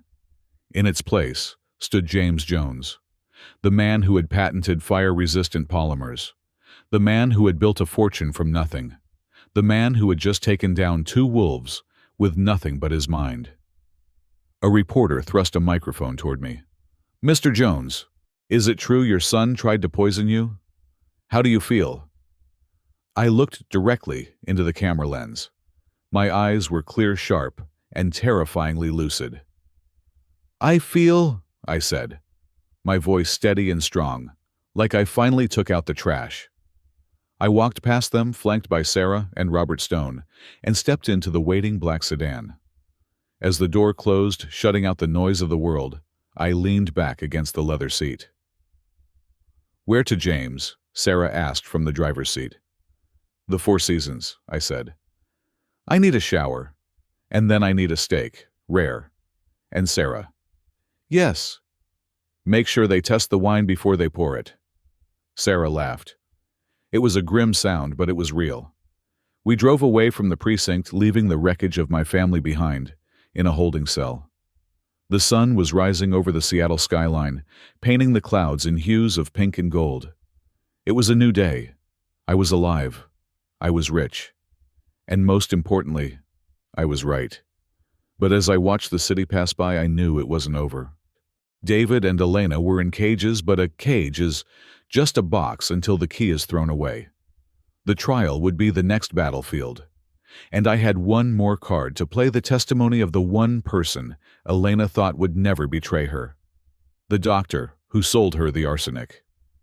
"Sarah," I said, watching the Space Needle drift by. "Find Dr. Thorne, before the police do. I want to make him an offer he cannot refuse." 3 months later, the King County Superior Court looked less like a hall of justice and more like a theater for the macabre. The gallery was packed. Reporters, former colleagues, and curious onlookers squeezed into the wooden benches, hungry for the climax of what the media had dubbed the toxic air trial. I sat at the prosecution table next to District Attorney Hernandez. I wore a navy suit tailored to fit my frame, which had regained 15 pounds since the night of the arrest. I was clean-shaven, sharp-eyed, and radiating the kind of calm authority that usually accompanies a CEO or a surgeon. Across the aisle, David and Elena sat with their lawyer, Mr. Blackwood.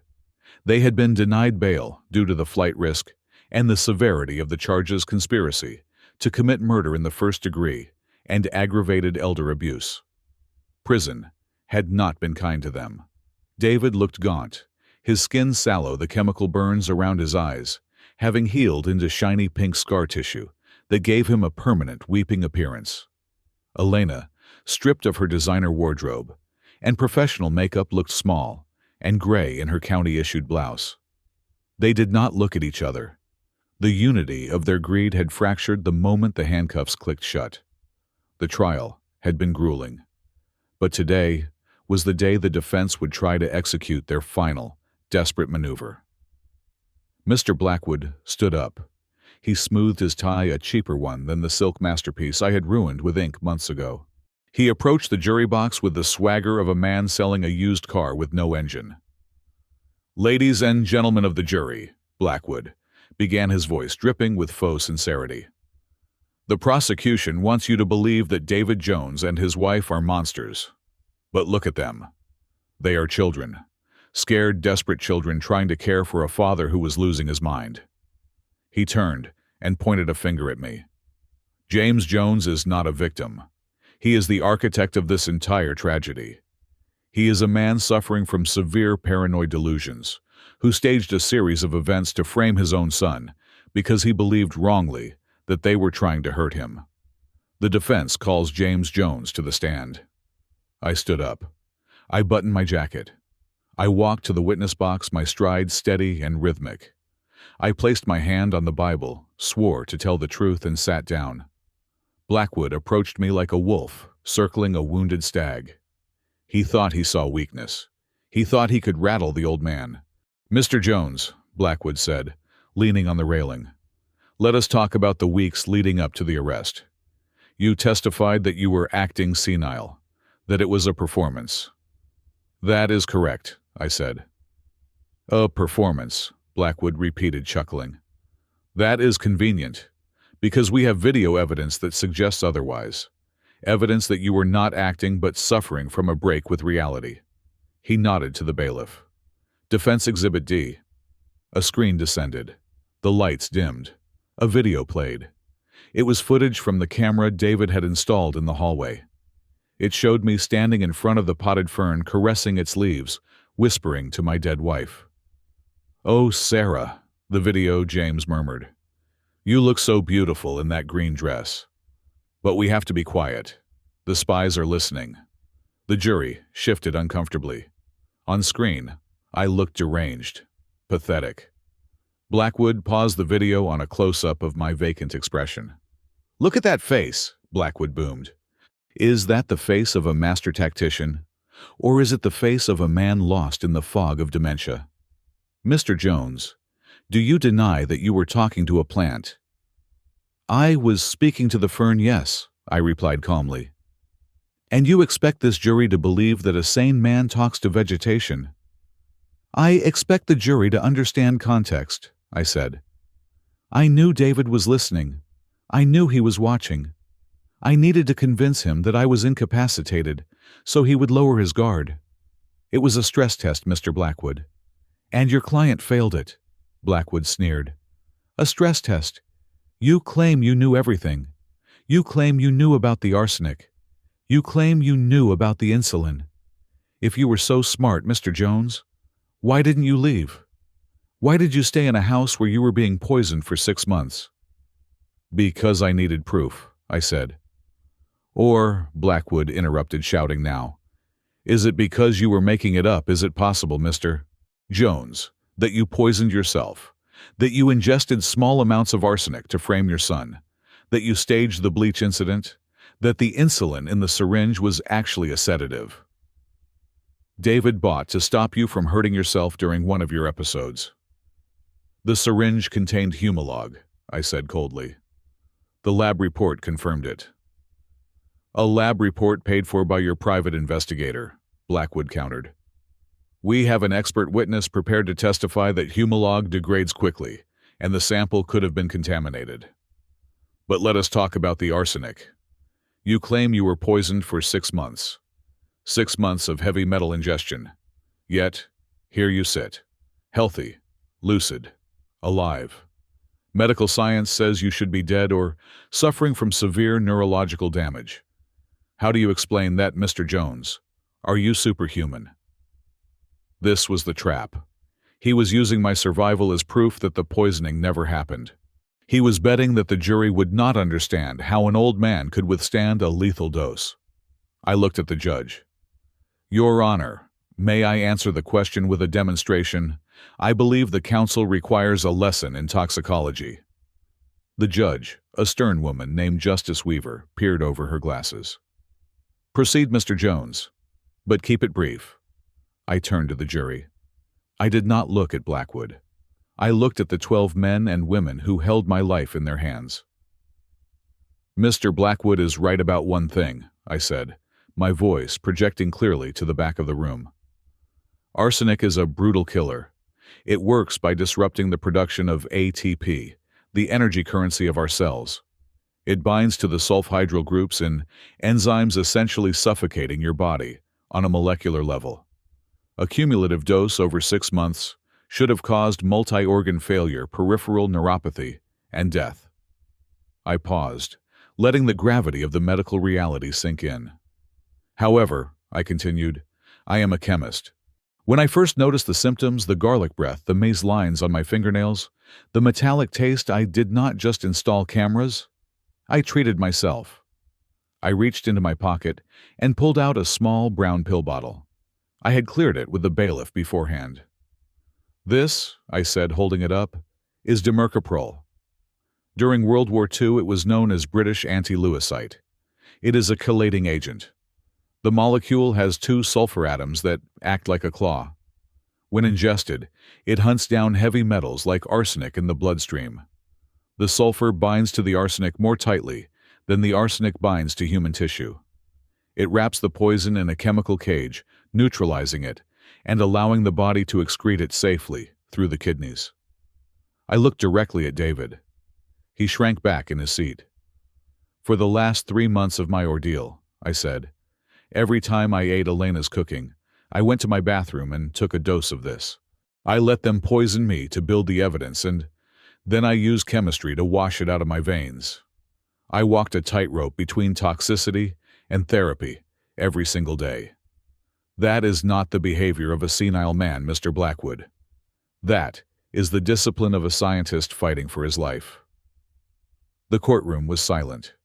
You could hear the hum of the air conditioning. The jury members were wide-eyed.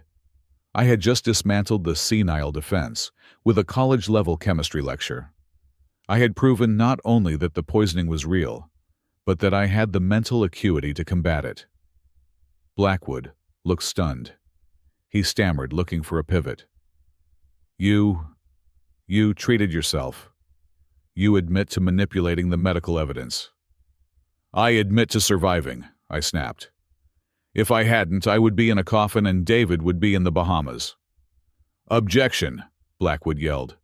Speculation. Sustained. The judge said, though she looked impressed. Blackwood was losing control. He turned to the defendant's table looking for something, anything, to salvage his case. Mr. Jones, Blackwood tried again, his voice shrill. You hated your son's wife. You hated Elena.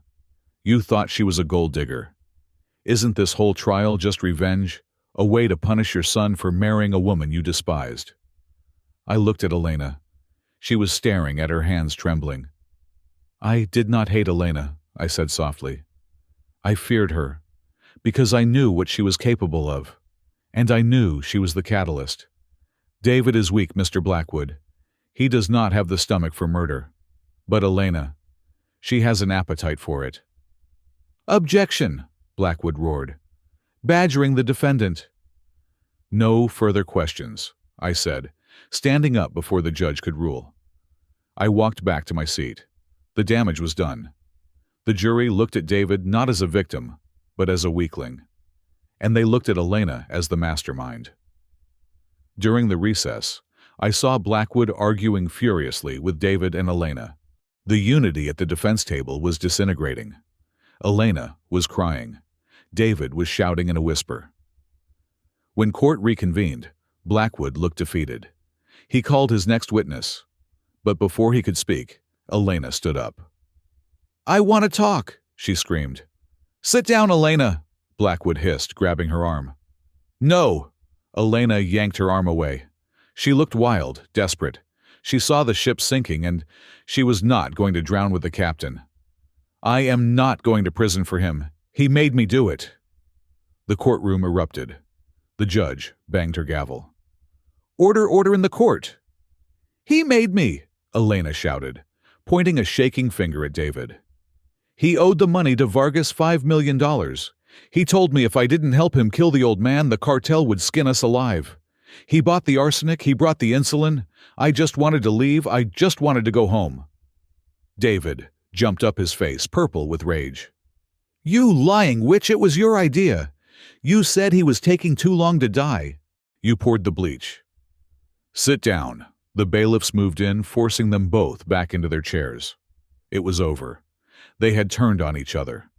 The united front had collapsed into a chaotic finger-pointing match that confirmed every single charge the prosecution had brought. District Attorney Hernandez leaned over to me and whispered, That is a confession. We have them. But I wasn't finished. I knew Elena was lying about one thing. She wasn't an unwilling accomplice. She was the architect. David was just the tool. And I needed to prove that she wasn't just scared of the cartel. She was a predator in her own right. Call the rebuttal witness, I whispered to Hernandez. Hernandez stood up. Your Honor, the prosecution calls a surprise rebuttal witness. We ask the court's indulgence as this witness only came forward this morning. Blackwood looked confused. Object discovery violation. The witness approached us regarding the credibility of the defendant, Elena Jones, Hernandez said. It goes to impeachment. I will allow it, Judge Weaver said. Call your witness. The doors at the back of the courtroom opened.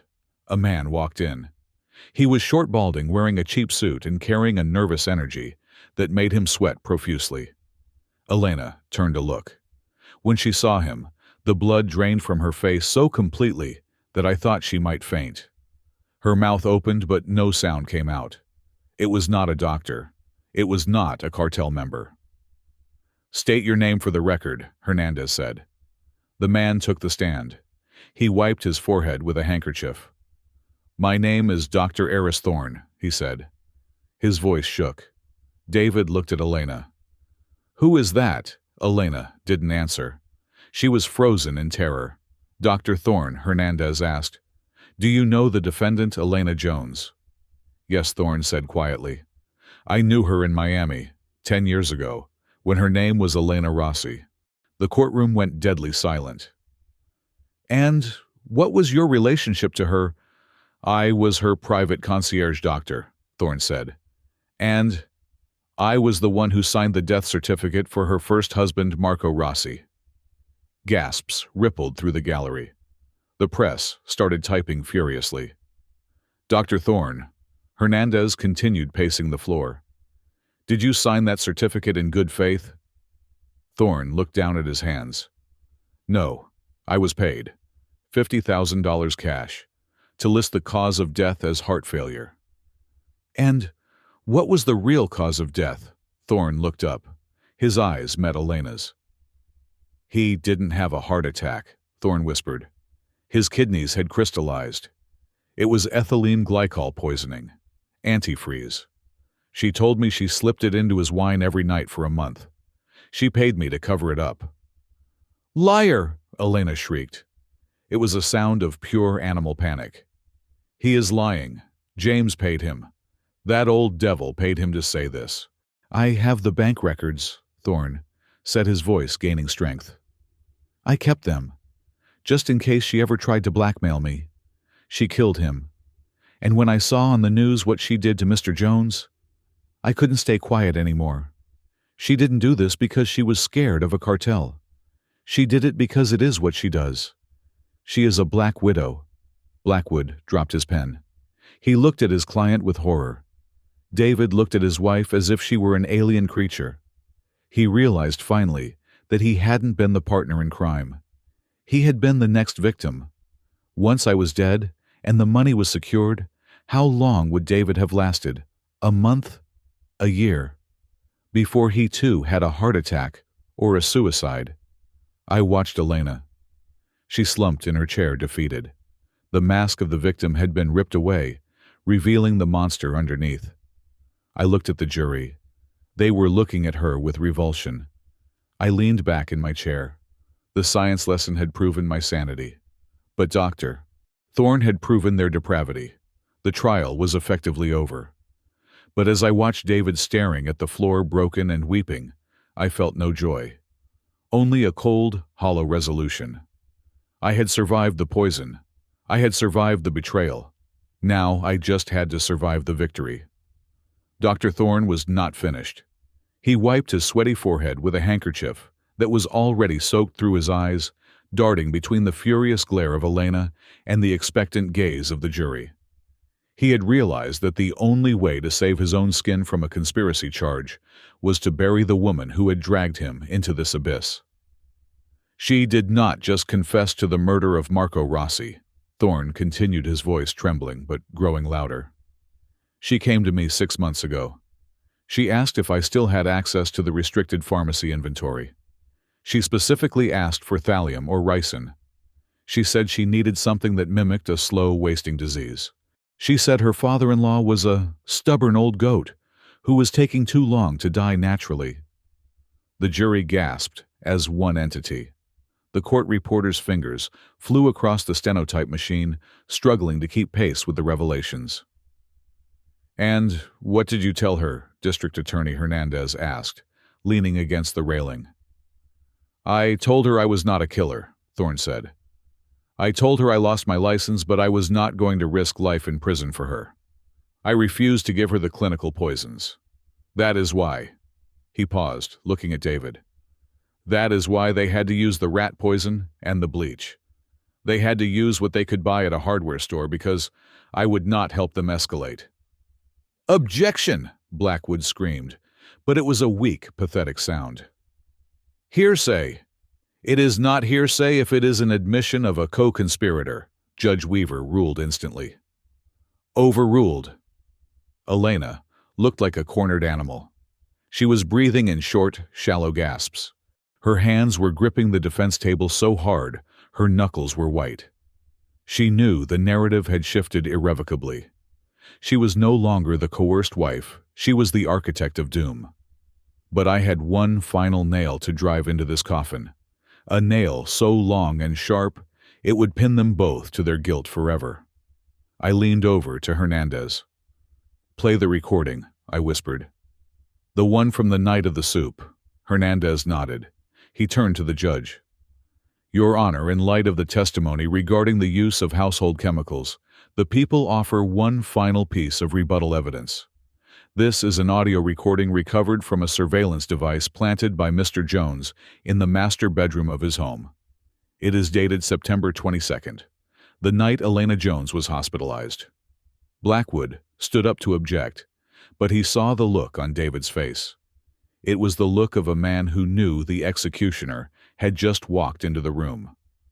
Blackwood slowly sat back down. "Play it," Judge Weaver ordered. The courtroom speakers crackled with static. Then, the sound of a door closing. The heavy, muffled sound of footsteps on carpet. Then, the sound of retching. It was visceral and wet. The sound of Elena vomiting into a bucket. "I can't believe he did that." Elena's voice rasped on the recording, weak and scratchy. "My throat is on fire." Then a silence. And then David's voice cut through the courtroom air. It was not the voice of the weeping victim we had seen earlier. It was cold, annoyed, impatient. "Damn it, the bleach was not strong enough. She is still breathing and he is still sitting there eating his dinner." A pause. "Tomorrow we have to increase the arsenic dose. I am tired of waiting, Elena. If the bleach won't do it, we burn him from the inside out." The recording ended with a sharp click. The silence that followed was absolute. It was the silence of a vacuum. No one moved. No one breathed. The brutality of the words hung in the air like a toxic cloud. Increase the arsenic dose. There was no ambiguity, no sedatives, no accidents. It was a clear, calculated declaration of intent to commit murder. "Oh my God," a juror in the front row whispered, covering her mouth with her hand. David did not look up. He slowly lowered his head until it hit the wooden table with a dull thud. His shoulders began to shake. He wasn't crying.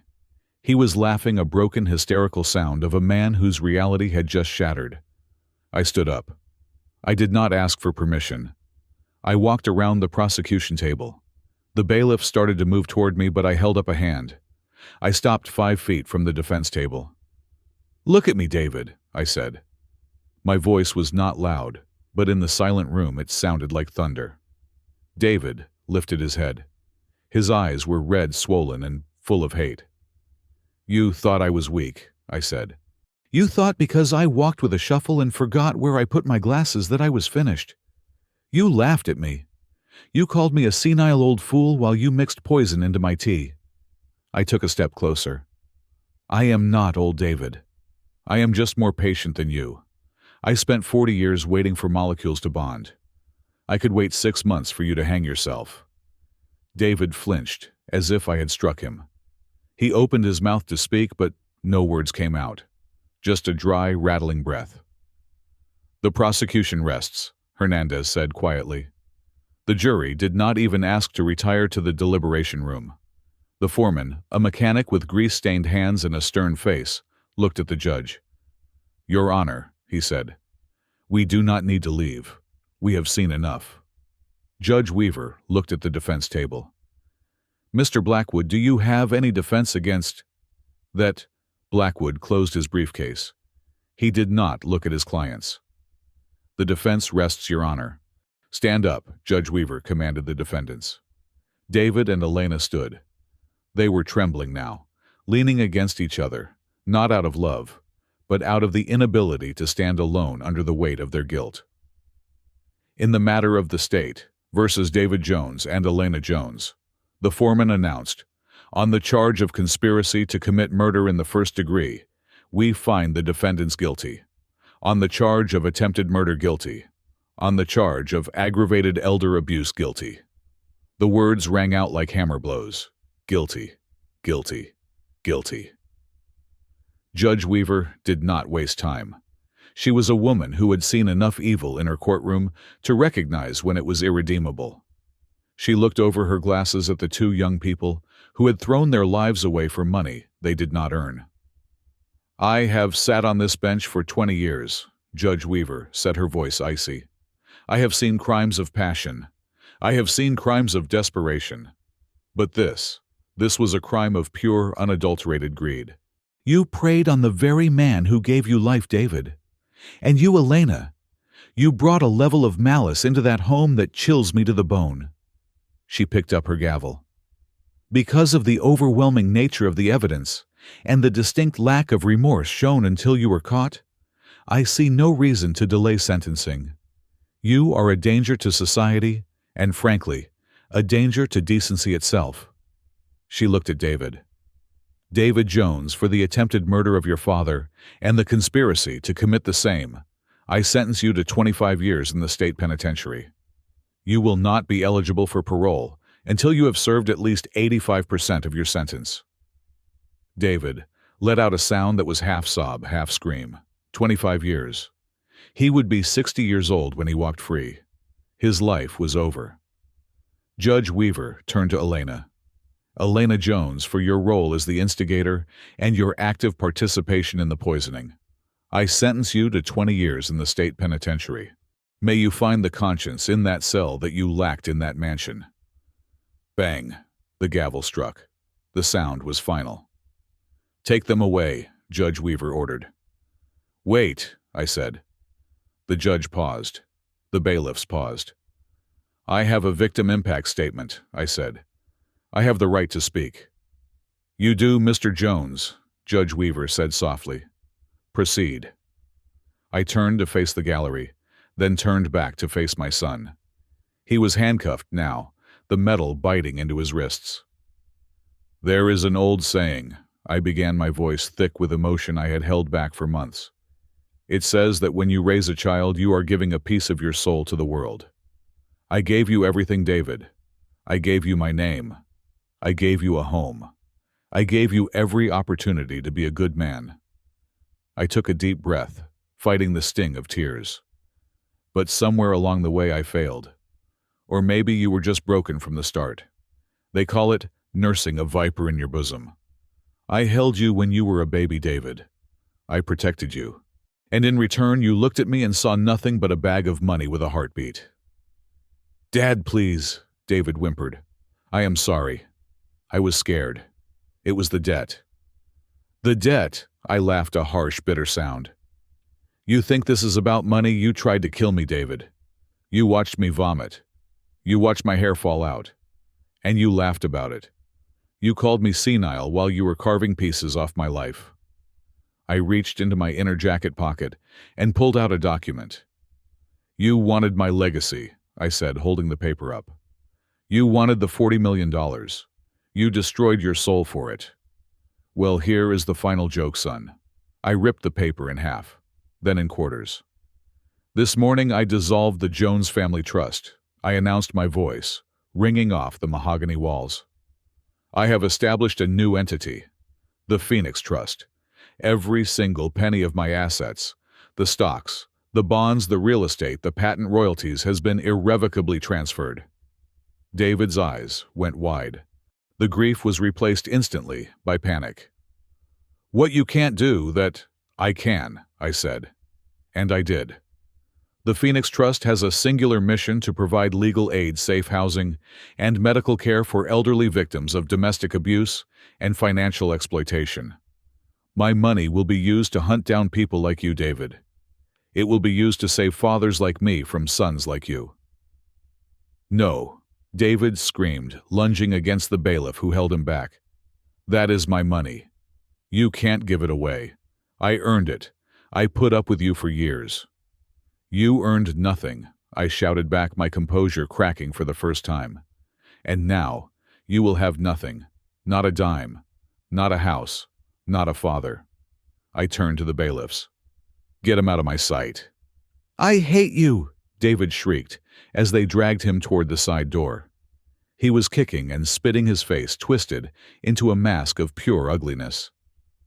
"I hope you die alone. I hope you rot. You tricked me. You are the devil." Elena did not scream. She just stared at me with dead eyes as she was led away, her dream of wealth evaporating into the stale air of a prison bus.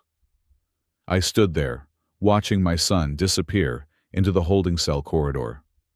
The door slammed shut, cutting off his screams. The courtroom was silent again. I adjusted my tie. I smoothed the front of my jacket. I looked at the judge and nodded once. "Thank you, Your Honor," I said. I turned and walked down the center aisle. I did not look back. I could feel the eyes of the crowd on me, a mixture of awe and fear. They saw a man who had won everything yet lost the only thing that really mattered.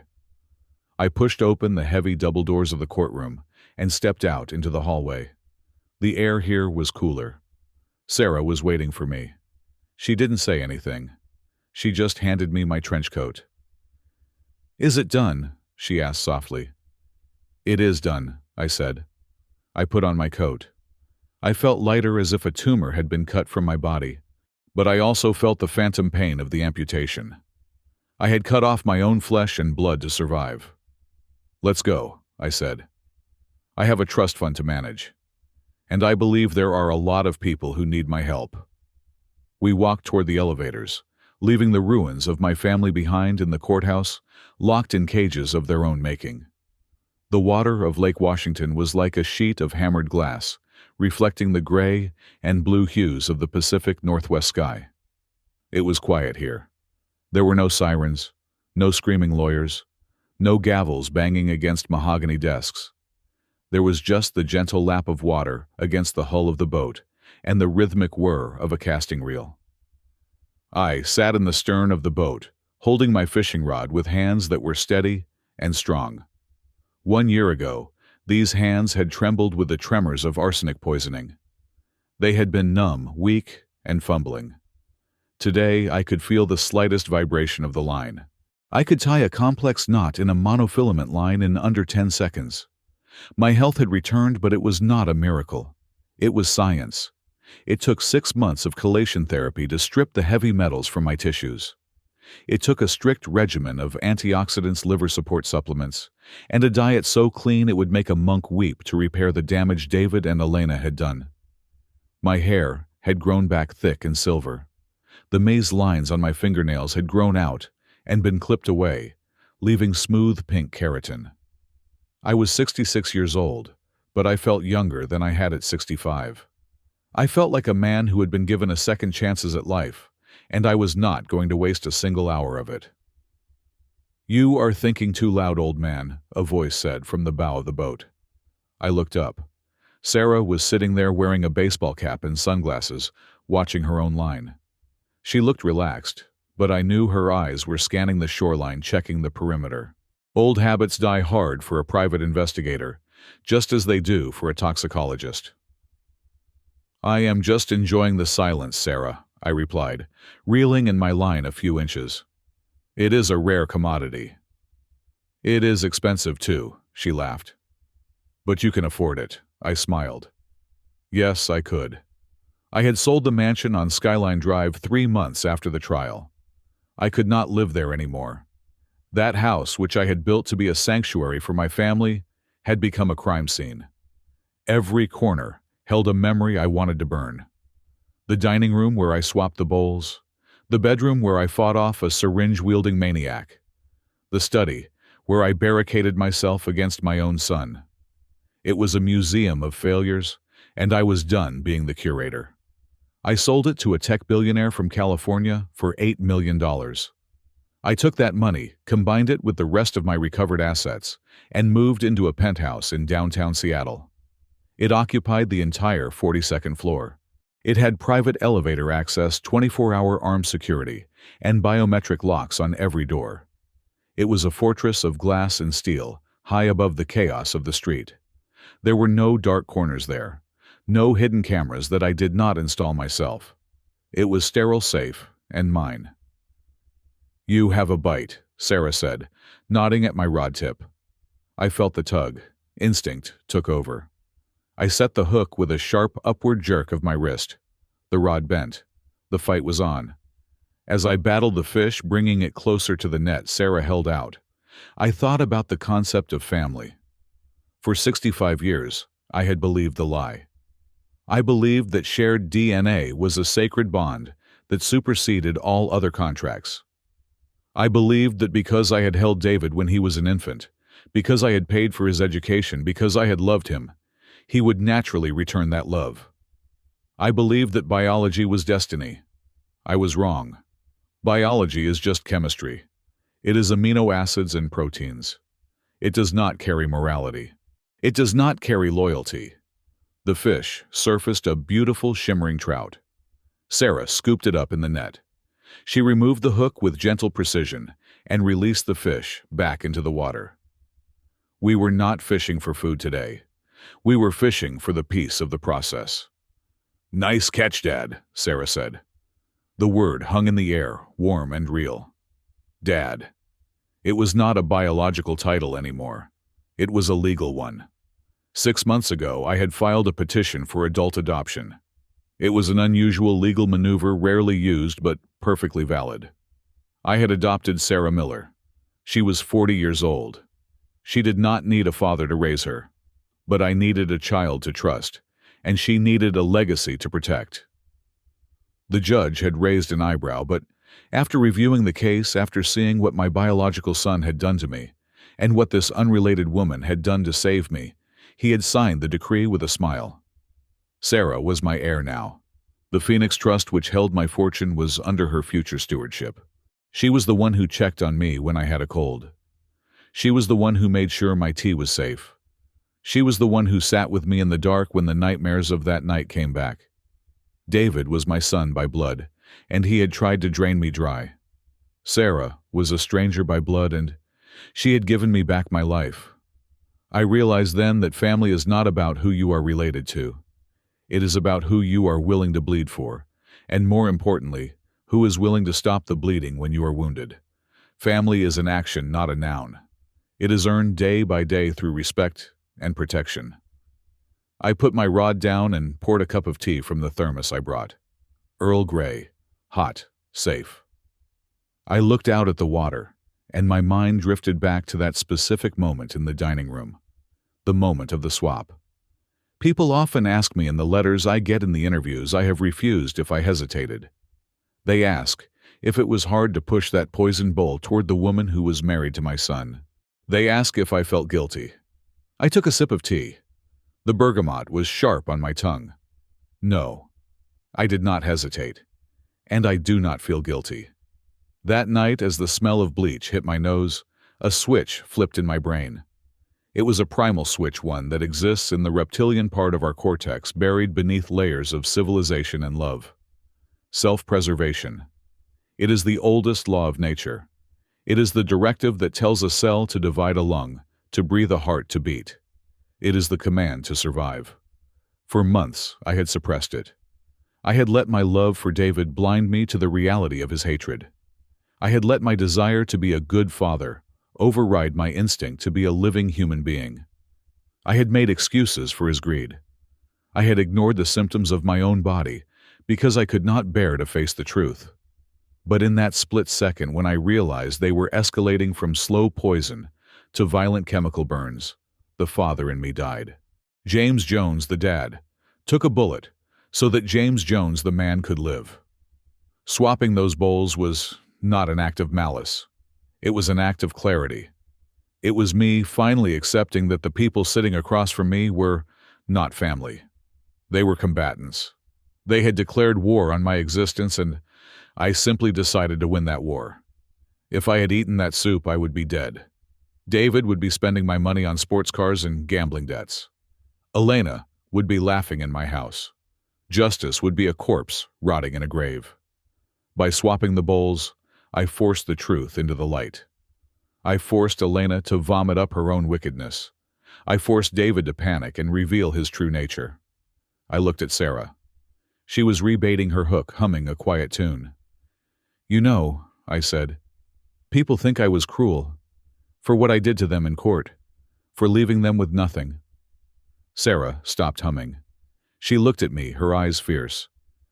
"You were not cruel, James. You were just. There is a difference. Cruelty is hurting someone for pleasure.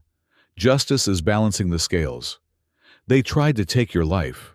You took their freedom. That is a fair trade." She was right. David was currently serving year 1 of his 25-year sentence. I had heard through the grapevine that he was not doing well. The prison hierarchy is brutal, and a rich kid who tried to kill his own father does not command much respect. He was working in the laundry detail washing sheets for 12 cents an hour. He had written me letters, dozens of them, begging for forgiveness, begging for money for the commissary. I burned them all unopened. Elena was in a women's correctional facility 3 counties over. She had tried to appeal her sentence claiming ineffective counsel, claiming coercion. The appeals were denied. She was spending her days in a 6x8 cell, aging, without her creams, without her Botox, without her audience.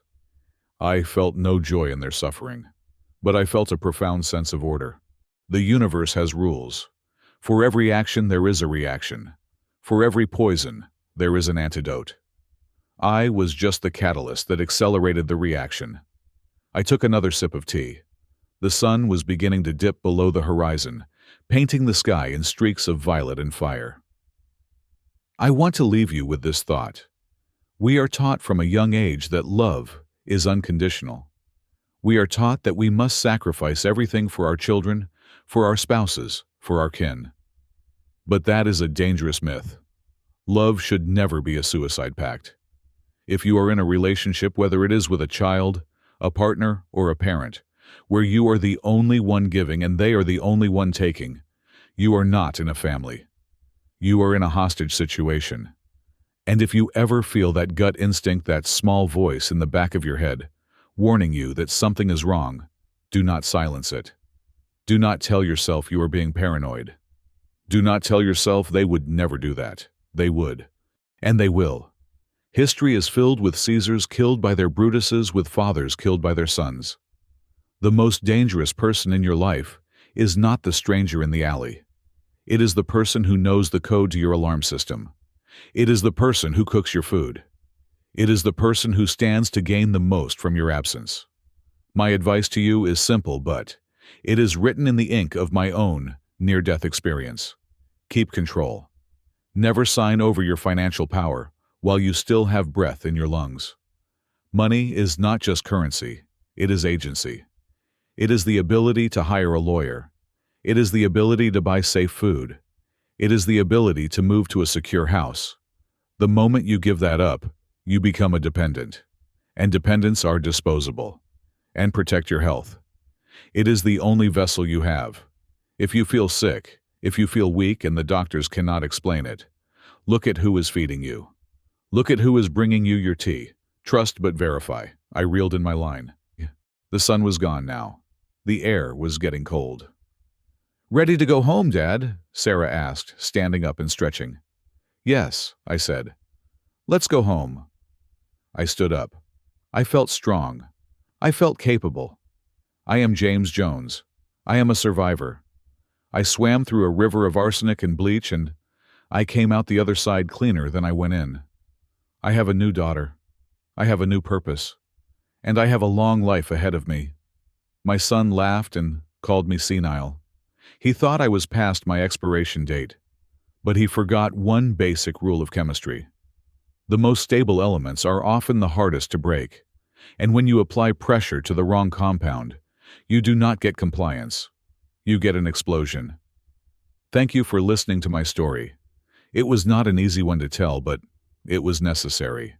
I hope it serves as both a warning and a shield for you. Please take a moment to leave a comment below. I want to know where you are listening from. Are you in your kitchen, in your car, at your desk? Let's connect.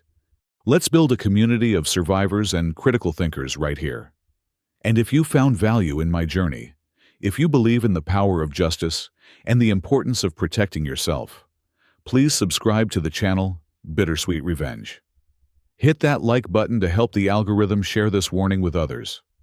And if you really want to support the channel and help these stories reach the people who need them, most smash that hype button. Until next time, check your soup and trust your gut. Question for you. What would you do if you knew your dinner was poisoned? Would you eat it to keep the peace? Or would you swap the bowls and start a war? Tell me in the comments.